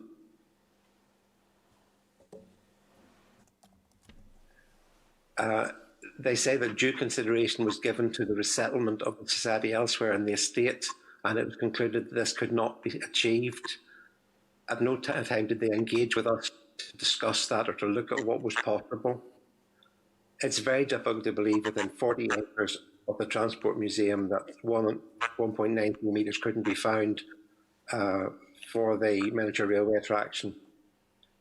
In comparison, NMNI employ 2.5 groundskeepers for the whole Folk and Transport Museum. And for example, issues with Japanese knotweed on the site were brought to the attention of the museum by the model engineers rather than vice versa. We have a much higher ratio of people working on our site. They made the following assertions in an email dated 28th of July to Gerald MacDonald, caseworker for Claire Hannah, that we had 10,731 visitors over 5 years. Now, the figures are actually the number of our members that attended over 5 years. They have asked us to record numbers. Those numbers were the numbers of members attending, not visitors. We haven't kept records of visitors. They never asked us to keep records of visitors. So what they're saying is very misleading.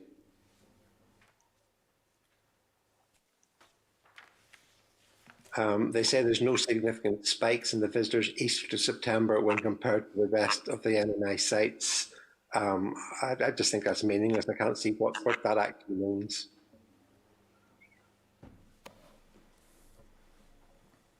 They refer to an incident in August 2014 and another in 2018 as evidence of operational challenges and risks for visitors. There were 2 minor incidents. One happened when the railway was closed and members of the public gained access themselves and somebody turned the turntable and nipped somebody's finger. The other one was a minor derailment in 2018. Both have gone through health and safety, and things have been changed to improve, but they weren't big issues. We have public liability insurance. The site is subject to HSE NI approval and inspection. And in comparison, what other claims have been made against other NMI buildings and things over the same period? They're not giving any comparisons. NMI assert that it has anecdotal feedback from visitors, but what relevance do the NMI place that on coming to an informed decision, and would it not have been beneficial to discuss the anecdotes with the model engineers so that we could see if we can tackle them? Other communications to various MLAs, including AQWs to the floor of Stormont, and in response to other parties, the NMNI referred to the model engineers as having free access to the site for many years.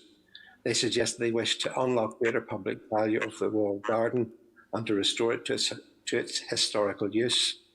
They have also highlighted issues with governance of the society.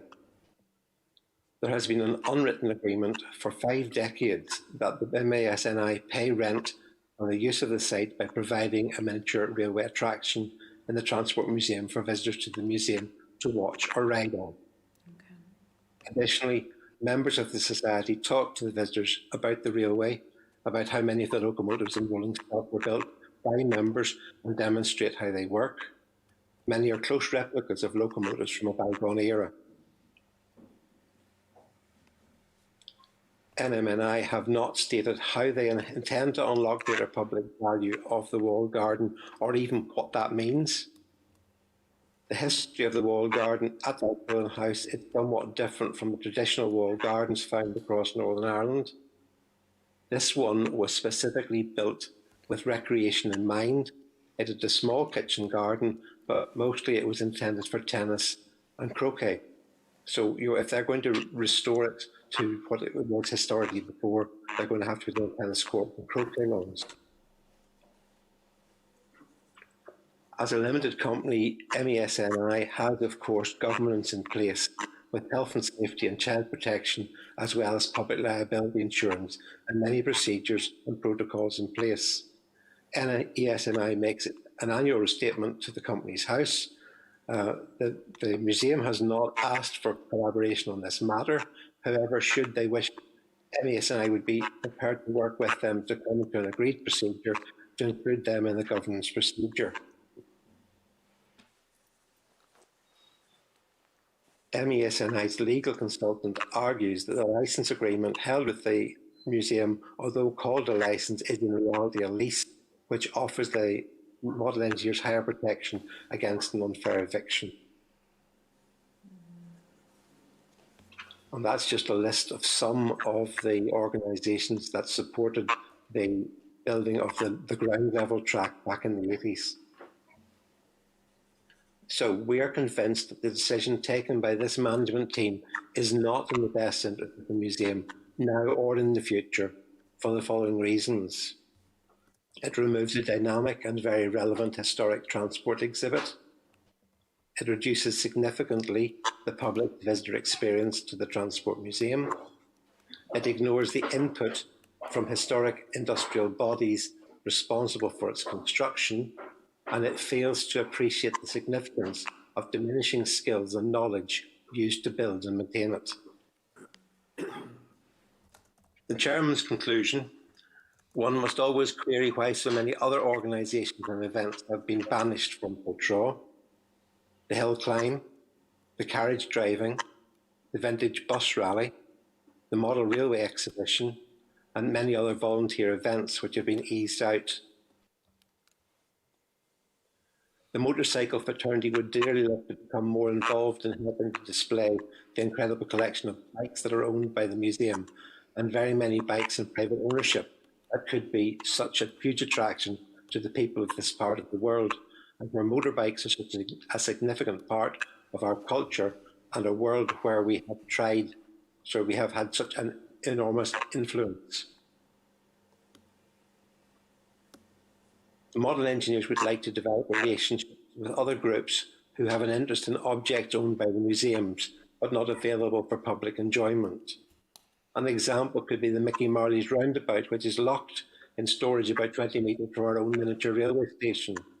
What an attraction if a community group could cooperate with our own group of volunteers, providing train runs and rides in the old roundabout. Just think of the goodwill that could be created for all our benefit.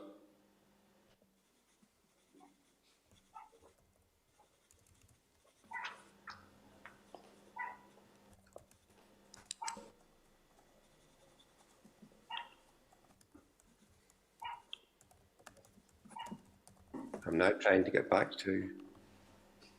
Okay, David, is that your briefing finished? Let me finish, yes. I'm just going to stop sharing. That's grand. Look, David, thank you very much. Yeah, I'm glad you were able to come and present to us today. We know that this is a highly emotive issue.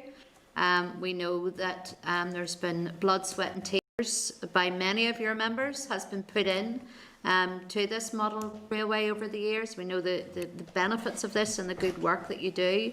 And as I said in the last briefing, certainly as chair of the committee, I'm not here to say who is right and who is wrong, though I do see what a loss this would be for many, many people. And I suppose it's just to ask you, if museums do not reconsider their decision, what is the implications for your organisation on the whole?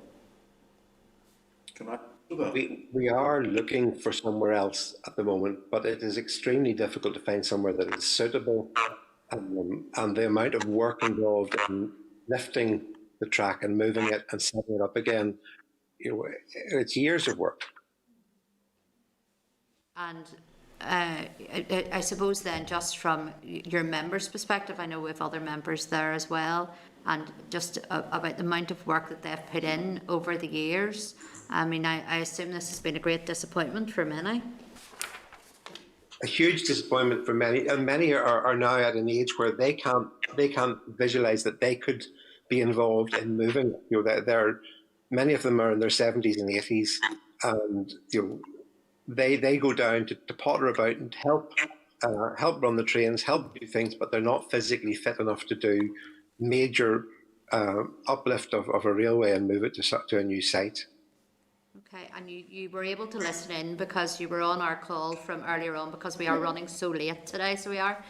So you were able to listen in to what the museums had to say. Is there anything from their presentation that you want to highlight with us? Well, I feel that they very much, that they didn't consult with us. They came and told us. We met a few times. We have another meeting scheduled with them. But it was never a consultation. It was always they came to tell us. Okay. Maybe Mark or John would like to come in on that. Yes, I would. Go ahead, John.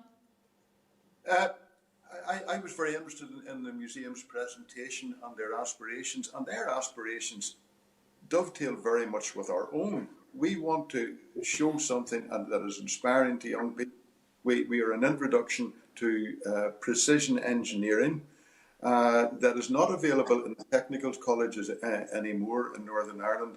It has gone beyond that, but we have lathes, we have milling machines, we provide young people with so much, and it dovetails in with the aspirations that the museum have, and we would like to work with them and try and provide something, an exhibition that is not boring at the museum, but is something exciting. So many people are saying that there's nothing has changed in that museum for so many years. The one thing that has changed, we put in a very significant extension to the track with our own money. We've spent every halfpenny we have extending the track with the museum's encouragement, and then we're told that we can't go. We have so much to offer. Please let us do it. Okay, thank you for that, John. I'm going to open up for members for questions. I know I have Alex has asked to come in. Go ahead, yeah. Yeah, go ahead, Alex. I thank you for your presentation. I feel very much for you. I don't understand the logic of why they're asking you to leave. What they're saying to me, just it's not adding up and it's not making sense. In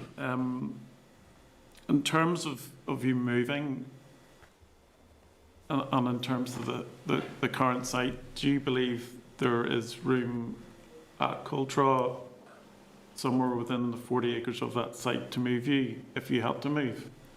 And there just doesn't seem to be a willingness to look at that. I can't see why there wouldn't be the room. I think that to spend the amount of time and effort and money to move us to the place of the site isn't the best use of us. I think we're better where we are, and I think that they could accommodate an improvement of the wall garden and still keep the railway running there.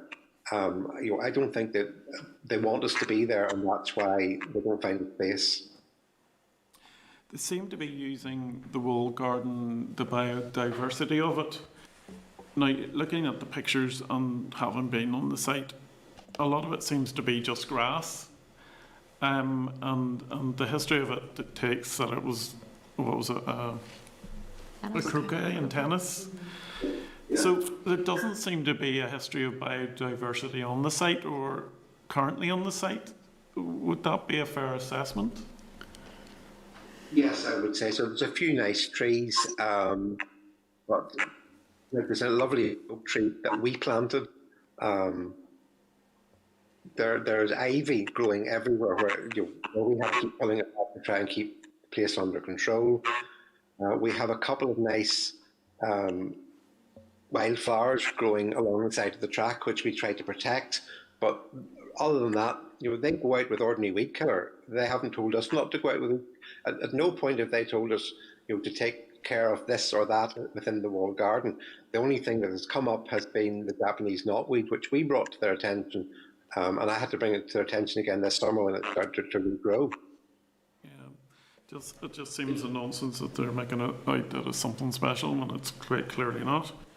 Yes. They made an assertion about visitor numbers and that you had given them something around 2,000. Do you recognise? That's about our members attending. We were never asked to record visitors. I've been keeping those records since 2013, since I became secretary. And I have a diary, and every member signs in, and at the end of each month I send total number of visitors per day to the museum. That's the figures they're quoting back. Okay. I think as a committee we'll maybe have a discussion after your presentation, but what do you think we can do further to help you? Or try to? I don't know, as you asked them, Alex, to consider why they're putting us out, but to me their mind is made up, and I don't know what powers the committee have to influence them. Well, we can maybe chat about that. Okay, thank you. I'll let another member in. Thank you. Okay, thanks, Alex. I have Kelly and then Robin. Thank you very much, David, Mark and John, and I'll just declare an interest in transparency terms. John's a former Alliance councillor. Folks, it's come to the stage where the notice period has been given to you, and it's a very sad day. Could I just start off by asking how much time is there before the final date of that period of notice? The notice came, or was dated, the 12th of October, and it's a 6-month notice. And we haven't been on site since then, because the 12th was just before the next lockdown. We haven't been allowed on site. So we're sort of looking at potentially then March, the end of yeah. There's not that much time left. I noticed in your presentation that you've said that your solicitor or your legal person has said that the licence or the lease is perhaps not. Are you guys going to challenge that? Well, we have to take further advice on that. He has said that in his mind, although it says it's a license, that it could be interpreted as a lease, and as a small business we might have more protection there. We would rather not have to do that, but it's a very difficult situation. Yeah, because I've spoken to yourselves, and I've spoken to John a number of times. As you know, I said to the committee, I met with Catherine and William and another officer, and asked them quite a lot of questions, about that, and they seem to believe that legally, because they have given the notice period, that's as much as they need to do. And they talk about having a meeting with yourselves to help you to vacate the premises. They haven't said what that means, and today they didn't say that either. Because they have brought that sort of contract terms into it, it sounds to me like there's a legal process maybe needs to be considered in that. That'll be up to yourselves, of course. But thinking about if that time comes in March where you guys have to move, could you describe to me the type of site that you need? Obviously, it needs to be flat, or what do you need? What sort of size is it? And if you could give me a general, it might be very hard to do this because you've been on that site for so long. How much is it going to cost to move what you have, and how much do you think it would cost to put what you currently have on site somewhere else? What is the cost to your society? John, can I pass that to you? I cannot see the move being completed by any contractor for less than £100,000. 100,000. Possibly more. But one of the things about identifying a site, one of the reasons the conversation came up and prompted the conversation with William Blair in the first place was we wanted to develop a pond, because there are many people, both old and young, who make model boats and radio-controlled model boats, and we wanted to develop that type of facility at the walled garden, not within the walled garden, but outside the walled garden, beside the railway bridge that Harland and Wolff's apprentices made for us. So if we do move, we would want to have somewhere where we could develop a pond for the people who build model boats and operate them. Tell me this.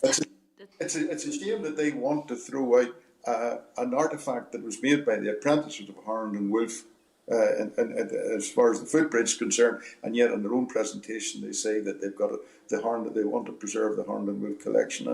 It's just. I know.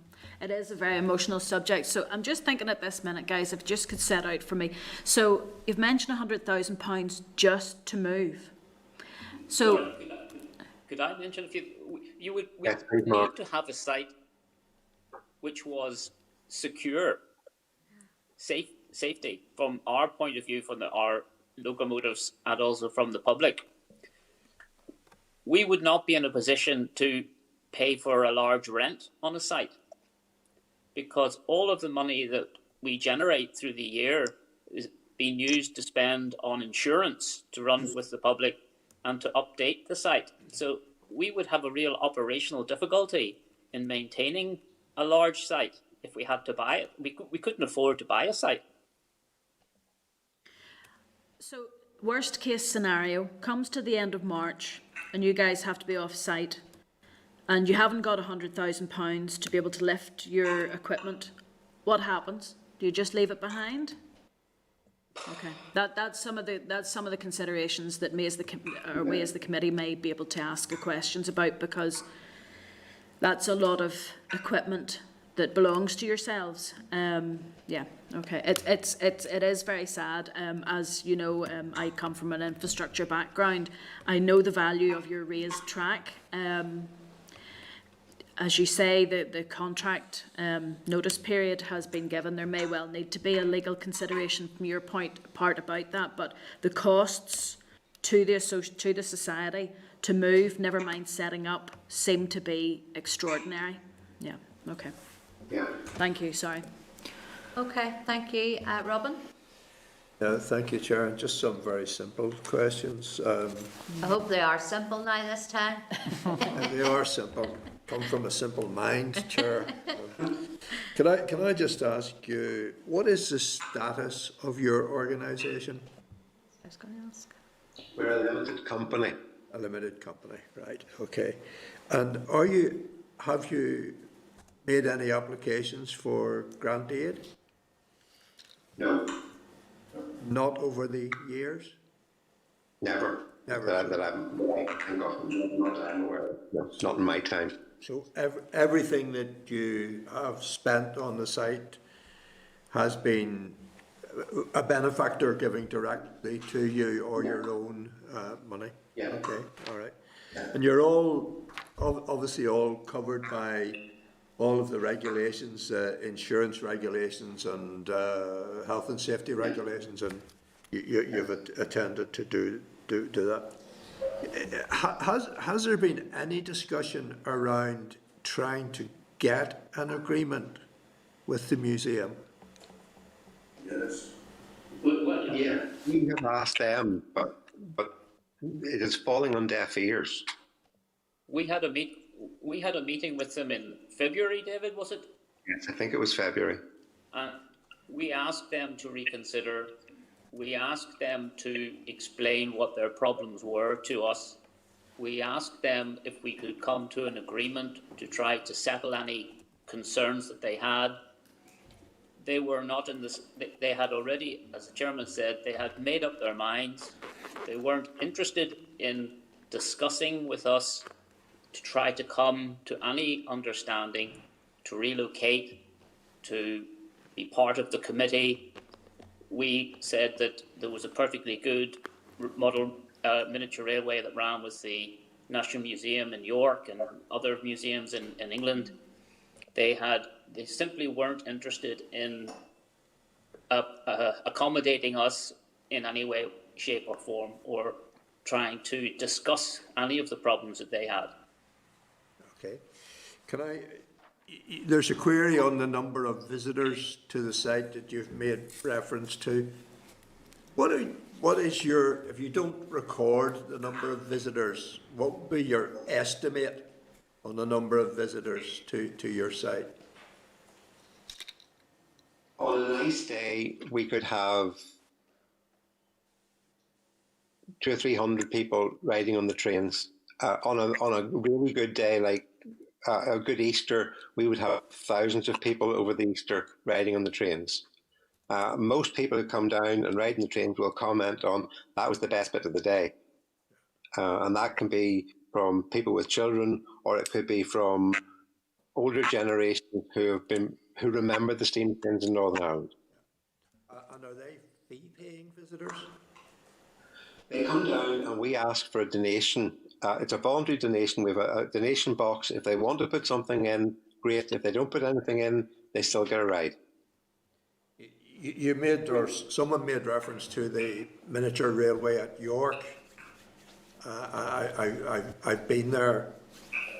I believe it's a fee paying.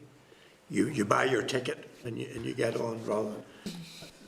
It may be, but it's on the site of the museum, as I understand it. Yeah. We were given the option to charge a fee, and we felt that people paying to get into the museum often, maybe are tightly struck.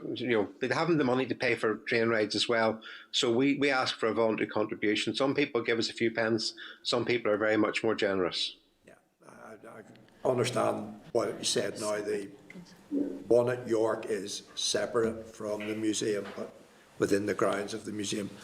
But it's you haven't paid to get into the museum. I understand. Okay, thank you, Chair. Okay, thank you. There's no other members have asked to come in. Can I say thank you, and thank you for bringing up also those other issues to do with the hill climb and the carriage. What is it? Can't even remember the name of carriage driving. Which are all very important when we look at our history and our transport history in Northern Ireland. I have a daughter who is a member of the mini meet. Because she's been a mini driver since she was 17, and I know how important that is to her, and and just the social side of it as well.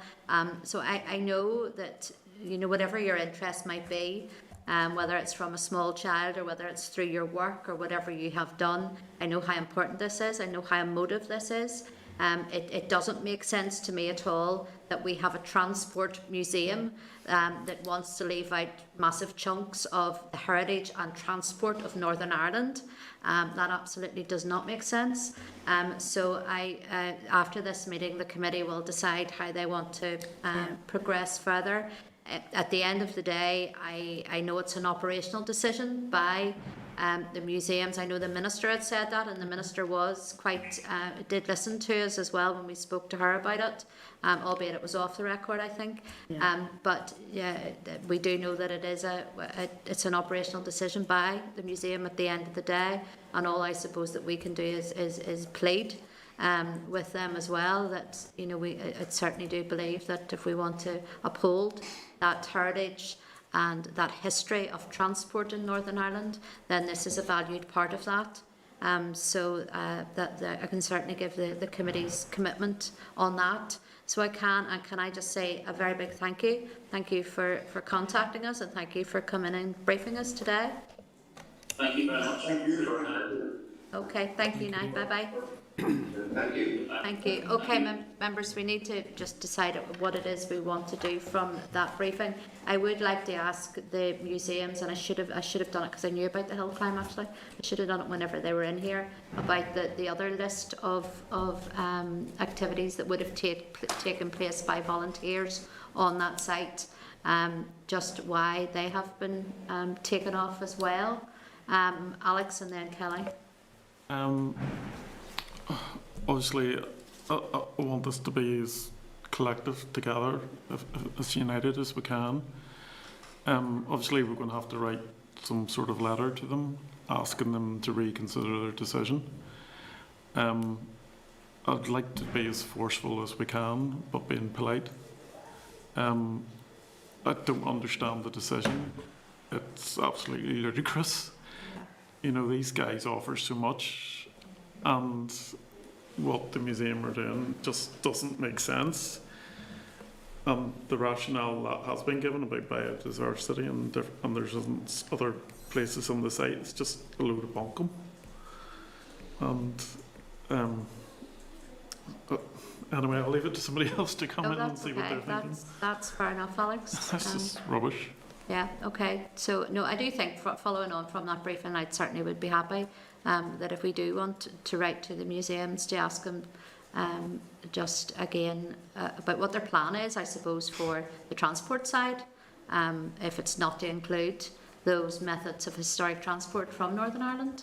Kelly, you wanted to come in? Yeah, I think that there's some issues.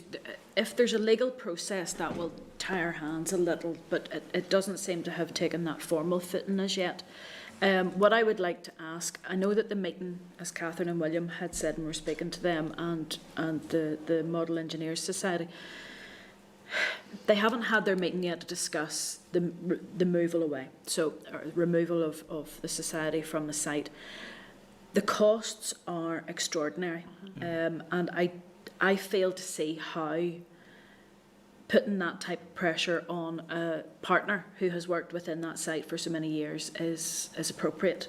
If anyone else was removing someone from their site because they had a reason for that, then they would have worked out a business case for that removal, and there may be an offer of compensation or whatever it is that we'll leave it up to the museums and galleries people to come up with what they're going to offer. But I think we need as a committee just to say, hold on a minute here, this is a society that sort of runs hand to mouth, and how are they supposed to afford the move?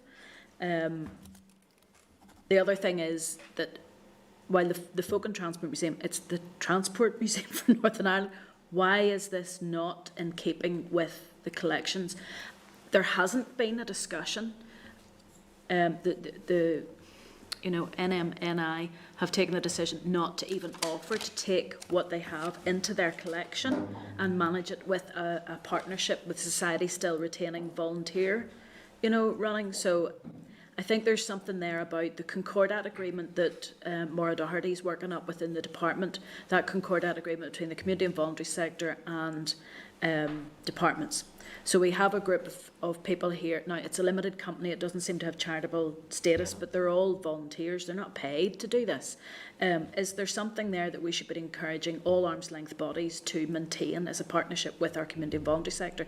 And they mentioned they work well with Leonard Cheshire and with other charities and other organisations. So what is so different with this? Is it just purely a breakdown in communications between the two?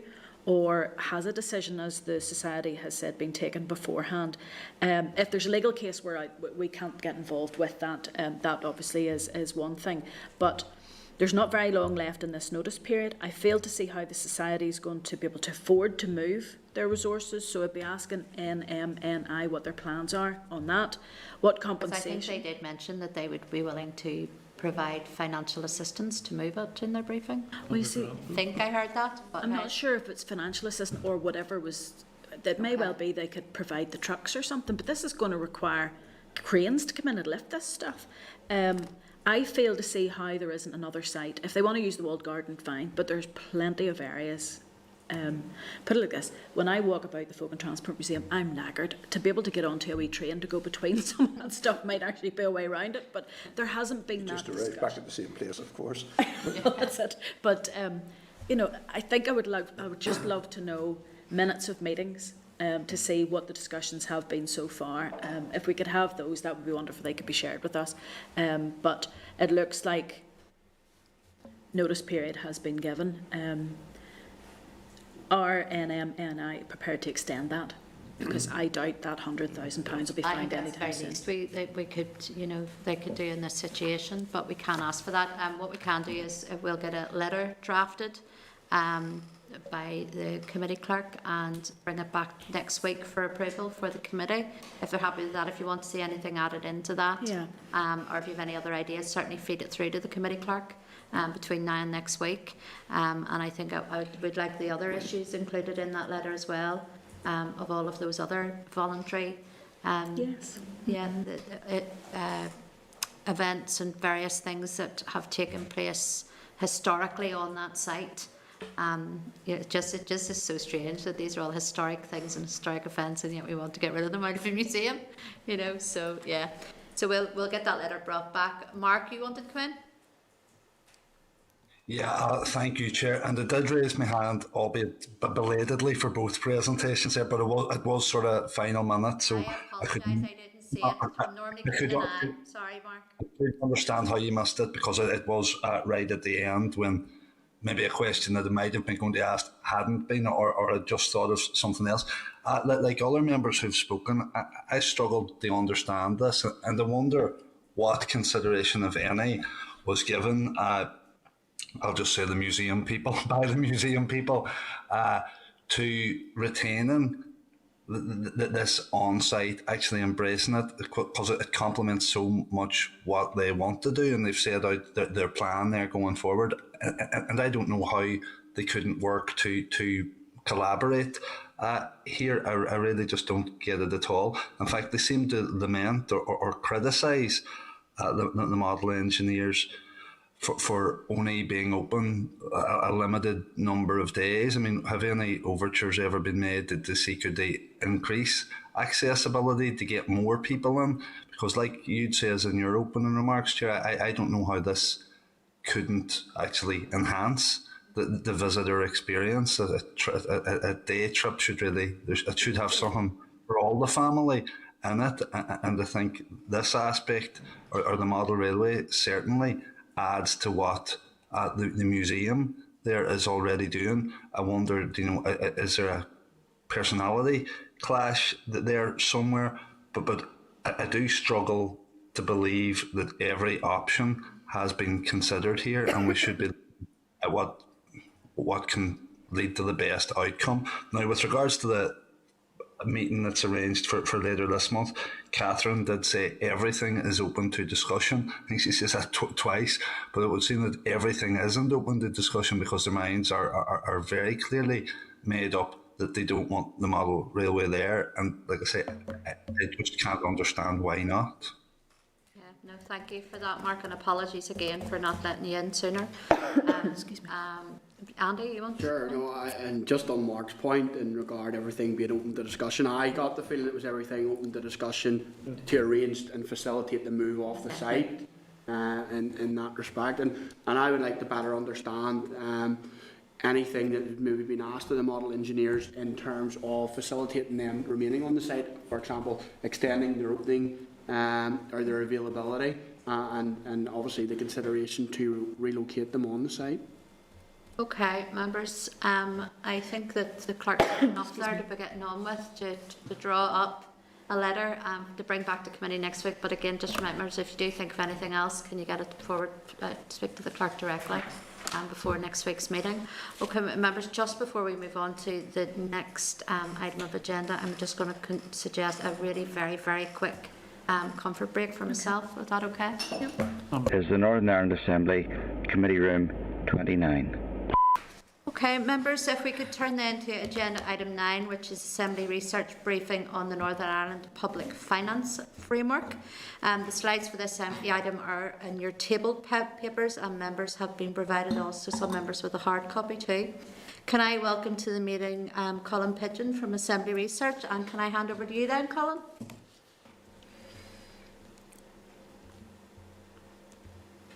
Here we are. Can you hear us, Colin? We can't hear you. Are you on silent? Sorry. There we go. I thought can you hear me now? I can hear you now. Yeah. Great. Okay. Right. I will be as brief as I can because I know you've had quite a lot already.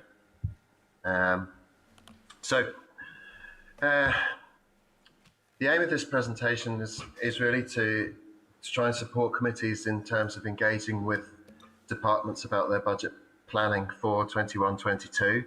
The main issue really is that this presentation was originally scheduled for maybe sometime in October, but because of delays outside Northern Ireland's hands, really, the process now is going to be difficult, I suspect. So just to explain why, there are certain elements in Northern Ireland's public finance framework, that is, in other words, the rules under which we operate, whereby the UK government has to do certain things before the Northern Ireland government can really do an awful lot in terms of budgeting. And the key issue this time was the Chancellor's spending review, which initially was to be in the early summer, for obvious reasons was delayed and then delayed again. So that has delayed then the Northern Ireland process to a certain extent. There are then executive elements which need to follow on from the spending review once the Chancellor has set, in effect, what we call the spending envelope for Northern Ireland. Then there are decisions to be made about what level to strike the rates at, whether to borrow, how much to borrow, those kinds of things. Just to give some context, between 16-17 and 2021, so that's like this current year, Northern Ireland's non-ring-fenced departmental expenditure limits, that's the day-to-day spending, increased by 18.7% in cash terms. So that's not adjusted for inflation.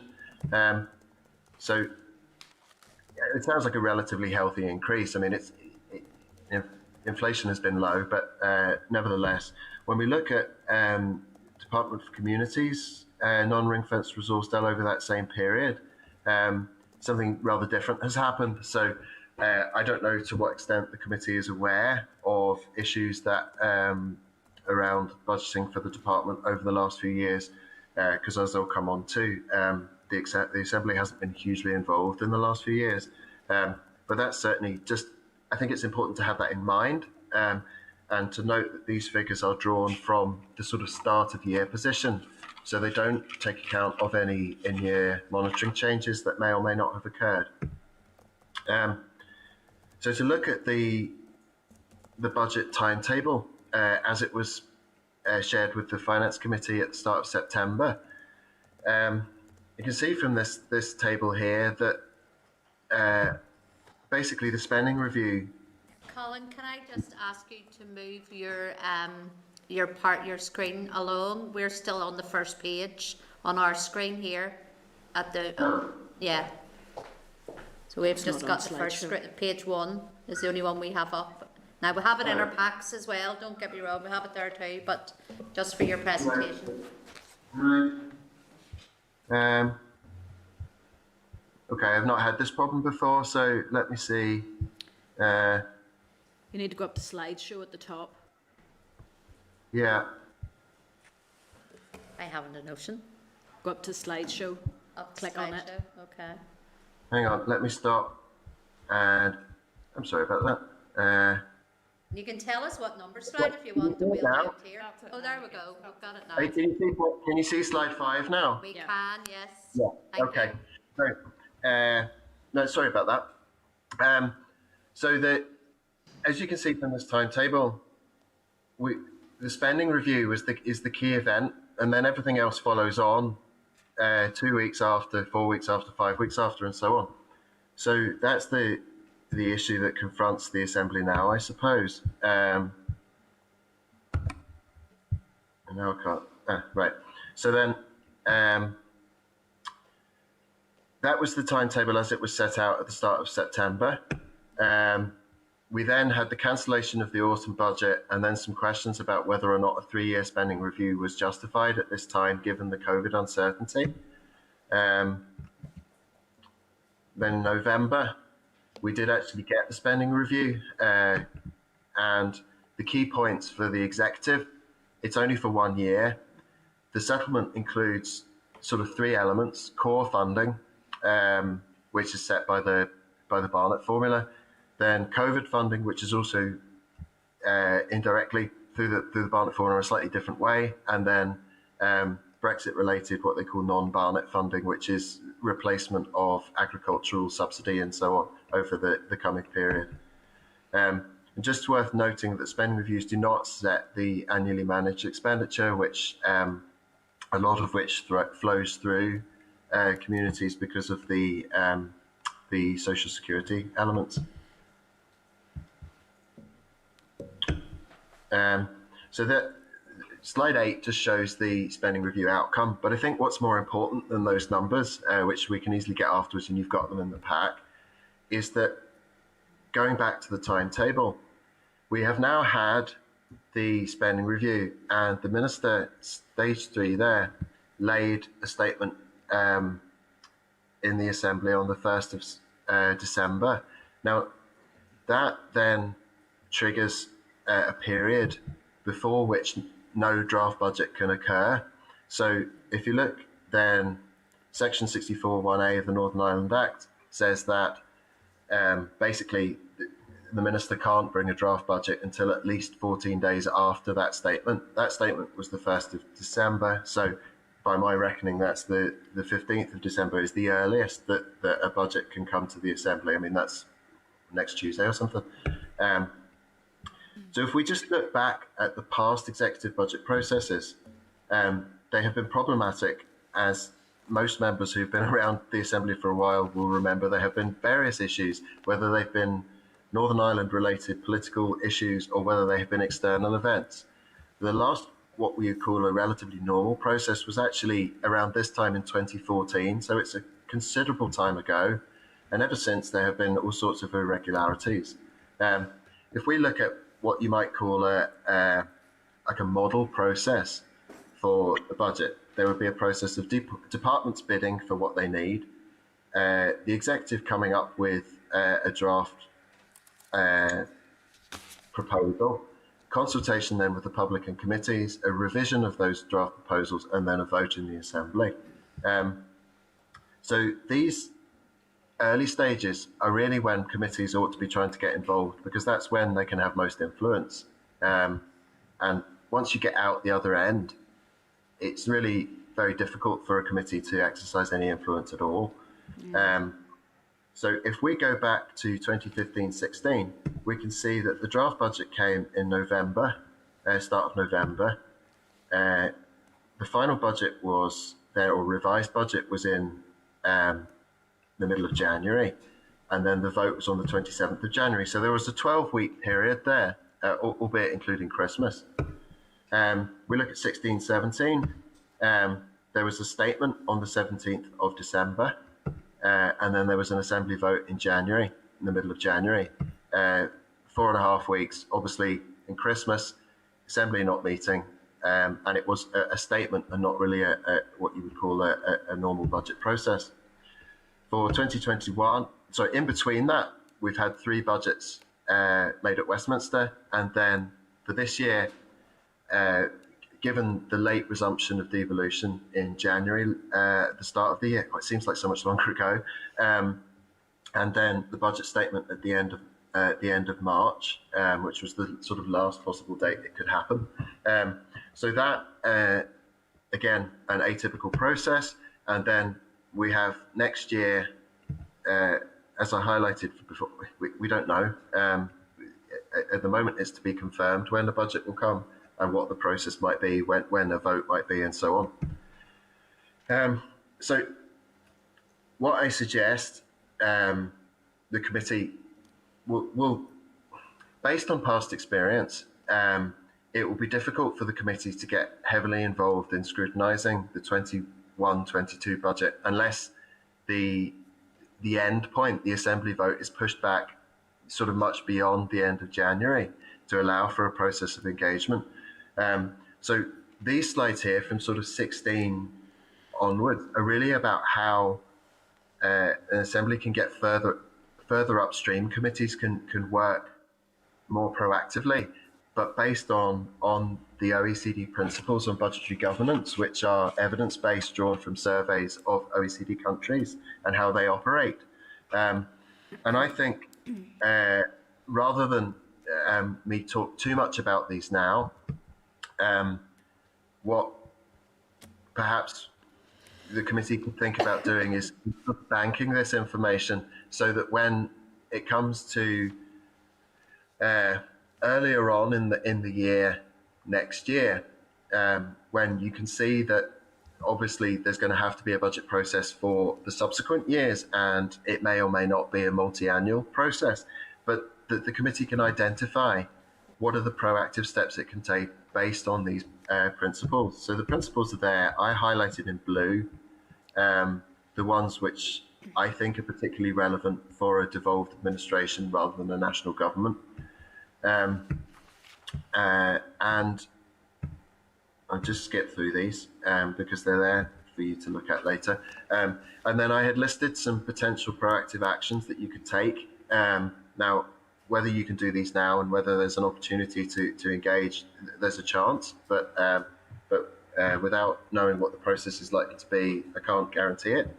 But you can, so that step's already passed. But at the very least, I think the committee could ask the department, how did it prioritise it's request for resources from the from finance. That what is it asked for, and why is it asked for them in that order? Because they have to give it a sort of ranking of importance, and maybe request an explanation of that. Then there are certain principles which seem to be particularly important, aligning with the medium-term strategic priorities of the department and the executive. So the department should be able to explain how the bids it's making align with its strategic priorities. So you should be able to get to the bottom of that. The programme for government, I'm not sure what position that's in at the moment, but I think broadly that the sort of objectives that were in that will remain similar.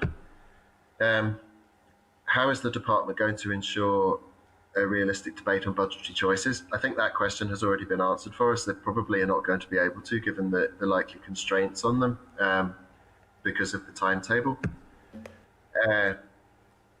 And how will performance evaluation and value for money be integral to the department's spending of the budget? I suppose that's what I'm saying. So that's the committee may not be able to influence the allocation that's made or the bids that are made, but you can certainly look as the year unfolds about how well the department is monitoring its spending.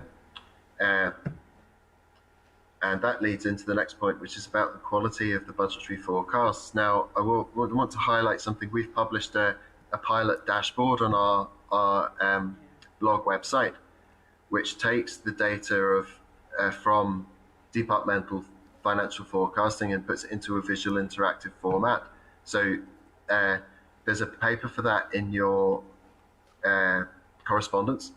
And if you want me to come and talk about that, or you want another member of our team to come and talk you through that, we can certainly do that at a later date when perhaps you've got more time.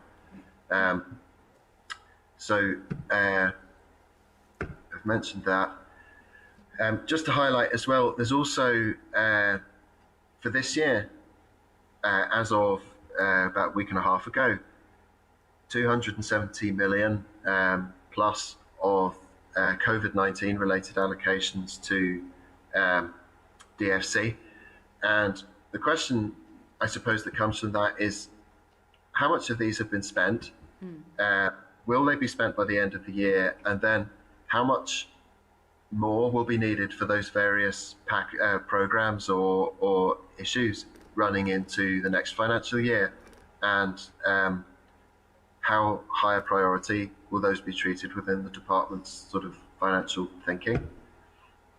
Again, to give a quick plug to the blog, we have a sort of visualization of the COVID-19 funding as well, where which shows different pots of money and where it's been divided to, and provides more information about where those allocations have gone and how they're used.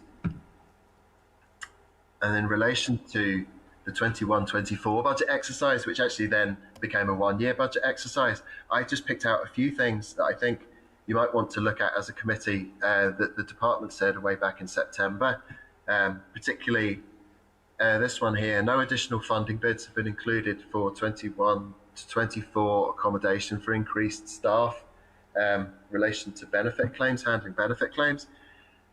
My goodness, we all know that benefit claims are going to be an issue in the next coming period. The second bullet point there is that there appears to have been no additional funding for Brexit-related economic downturn. I find that surprising, I have to say.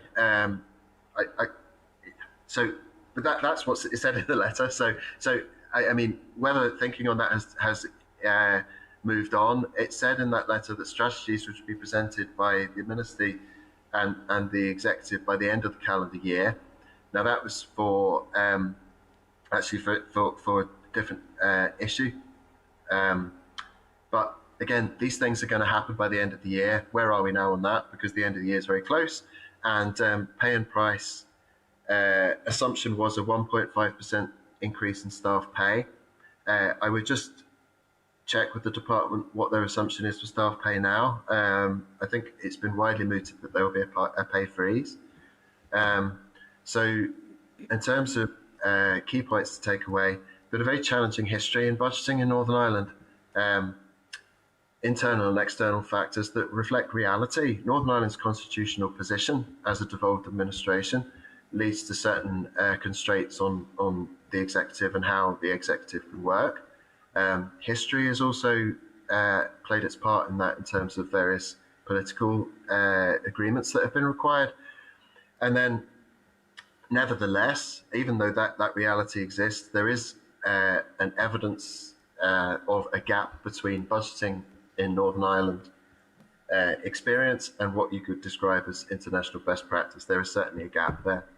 So I suppose the advice to the committee from our perspective would be relying on the OECD principles during the budget formulation stage, when there's most opportunity to actually exert influence, to take various steps that are drawn from those principles, really, to try and improve openness and transparency.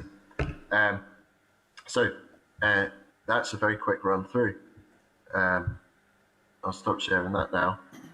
So if there are any questions, I'm happy to take them now. Okay, Colin, thank you very much for that. I only wish we had it a bit longer, because you know we're under a real tight time constraint here. And well done on the Christmas jumper, just by the way. I was actually going to wear a Santa hat, but I thought that might be too much. If I could just ask you to turn to slide 22, I'm really glad to see this in the presentation. It is something that I had spoken previously to my committee clerk about any underspend that there might be amongst that COVID-19 allocations. Just to ask you then, at what stage of the process should we be considering that?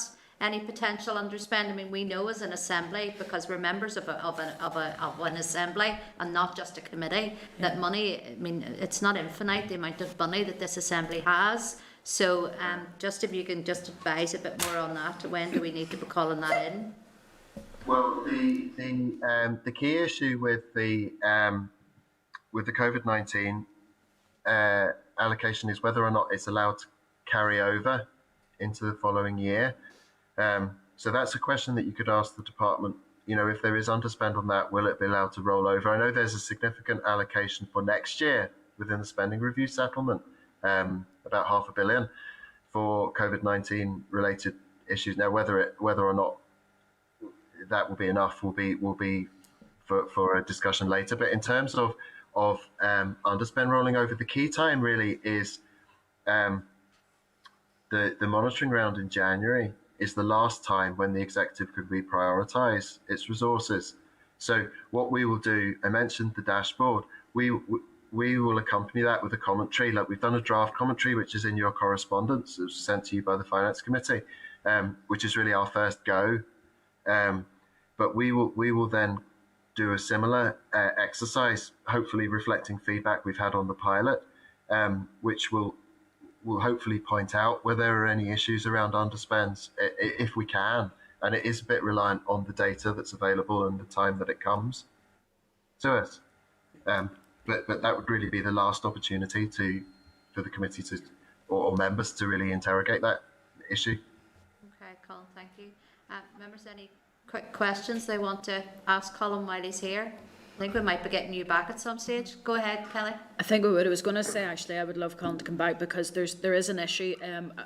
As you said, Colin, we don't know where the draft programme for government currently sits. My concern is the cross-cutting nature of the way that we should be working at the moment, and how as a committee we can scrutinise some of the aspects of communities will have to be delivered by another department, and how we can manage that and make sure that they actually do bid for that money. I would, at some future point, it would be useful for us as a committee to understand how or what way we should be considering how our outcomes are being delivered when it's another department that we can't question. Yeah. Okay, thank you, Robin. No, I would have said it in a shorter way, but much the same. I think it's useful. Yeah. Okay. Okay. There's no other member has indicated at this stage. Colin, can we then, along with get the clerk to contact you again? I think we need to get you back so we can just take a look at this. Give it a bit more time, if that's okay. I have to say, by reading some of your slides, and I have been here 9 years, some things were easier to understand than they have been over the past 9 years as to why we've done some things. And I know this year's been like no other year when it comes to budgeting. So if we can leave it at that, thank you, Colin, and we will then get you back in. We'll get the clerk to liaise with you on that. Okay. I'm sure. Thanks, Colin.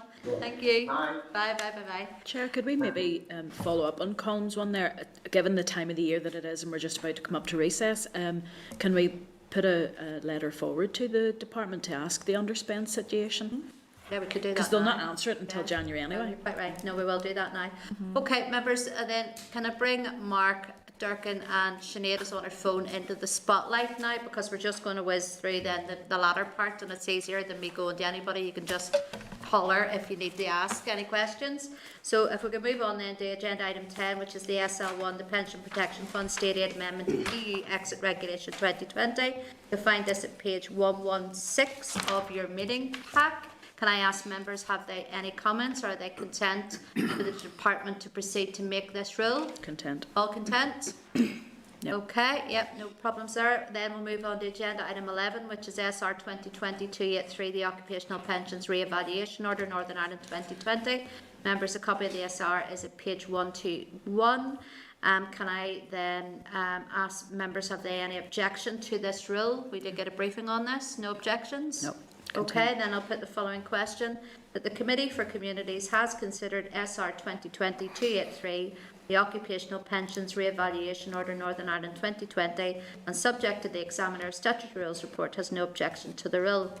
Move on then to agenda item 12, which is SR 2020-297, the State Pension Debits and Credits Re-evaluation, number 2, Order NI 2020. Members, you'll find this at 129. Again, can I ask, are there any objections to this rule? No. No objections. Then I'll put the question that the Committee for Communities has considered SR 2020-297, the State Pension Debits and Credits Re-evaluation number 2, Order Northern Ireland 2020, and subject to the Examiner of Statutory Rules report, has no objection to the rule. I'll move on then to agenda item 13, which is SR 2020-298, State Pension Re-evaluation for Transitional Pensions number 2, Order 2020. Members, you'll find this SR at page 137 of your meeting pack. Again, can I ask if you have any objections to this rule being made? No objections. I'll put the question then that the Committee for Communities has considered SR 2020-298, State Pension Re-evaluation for Transitional Pensions number 2, Order 2020, and subject to the Examiner's Statutory Rules report, has no objection to the rule. Okay, members, let's move swiftly along then to agenda item 14, which is correspondence. You'll find the correspondence memo at page 145. There are a few things here I just want to draw to your attention. The first one is at page 148, which is correspondence from the Department of Justice on the Gillen Review implementation. Members, it's just to ask then any comments on that. I do see how this fits in with the voluntary and community sector.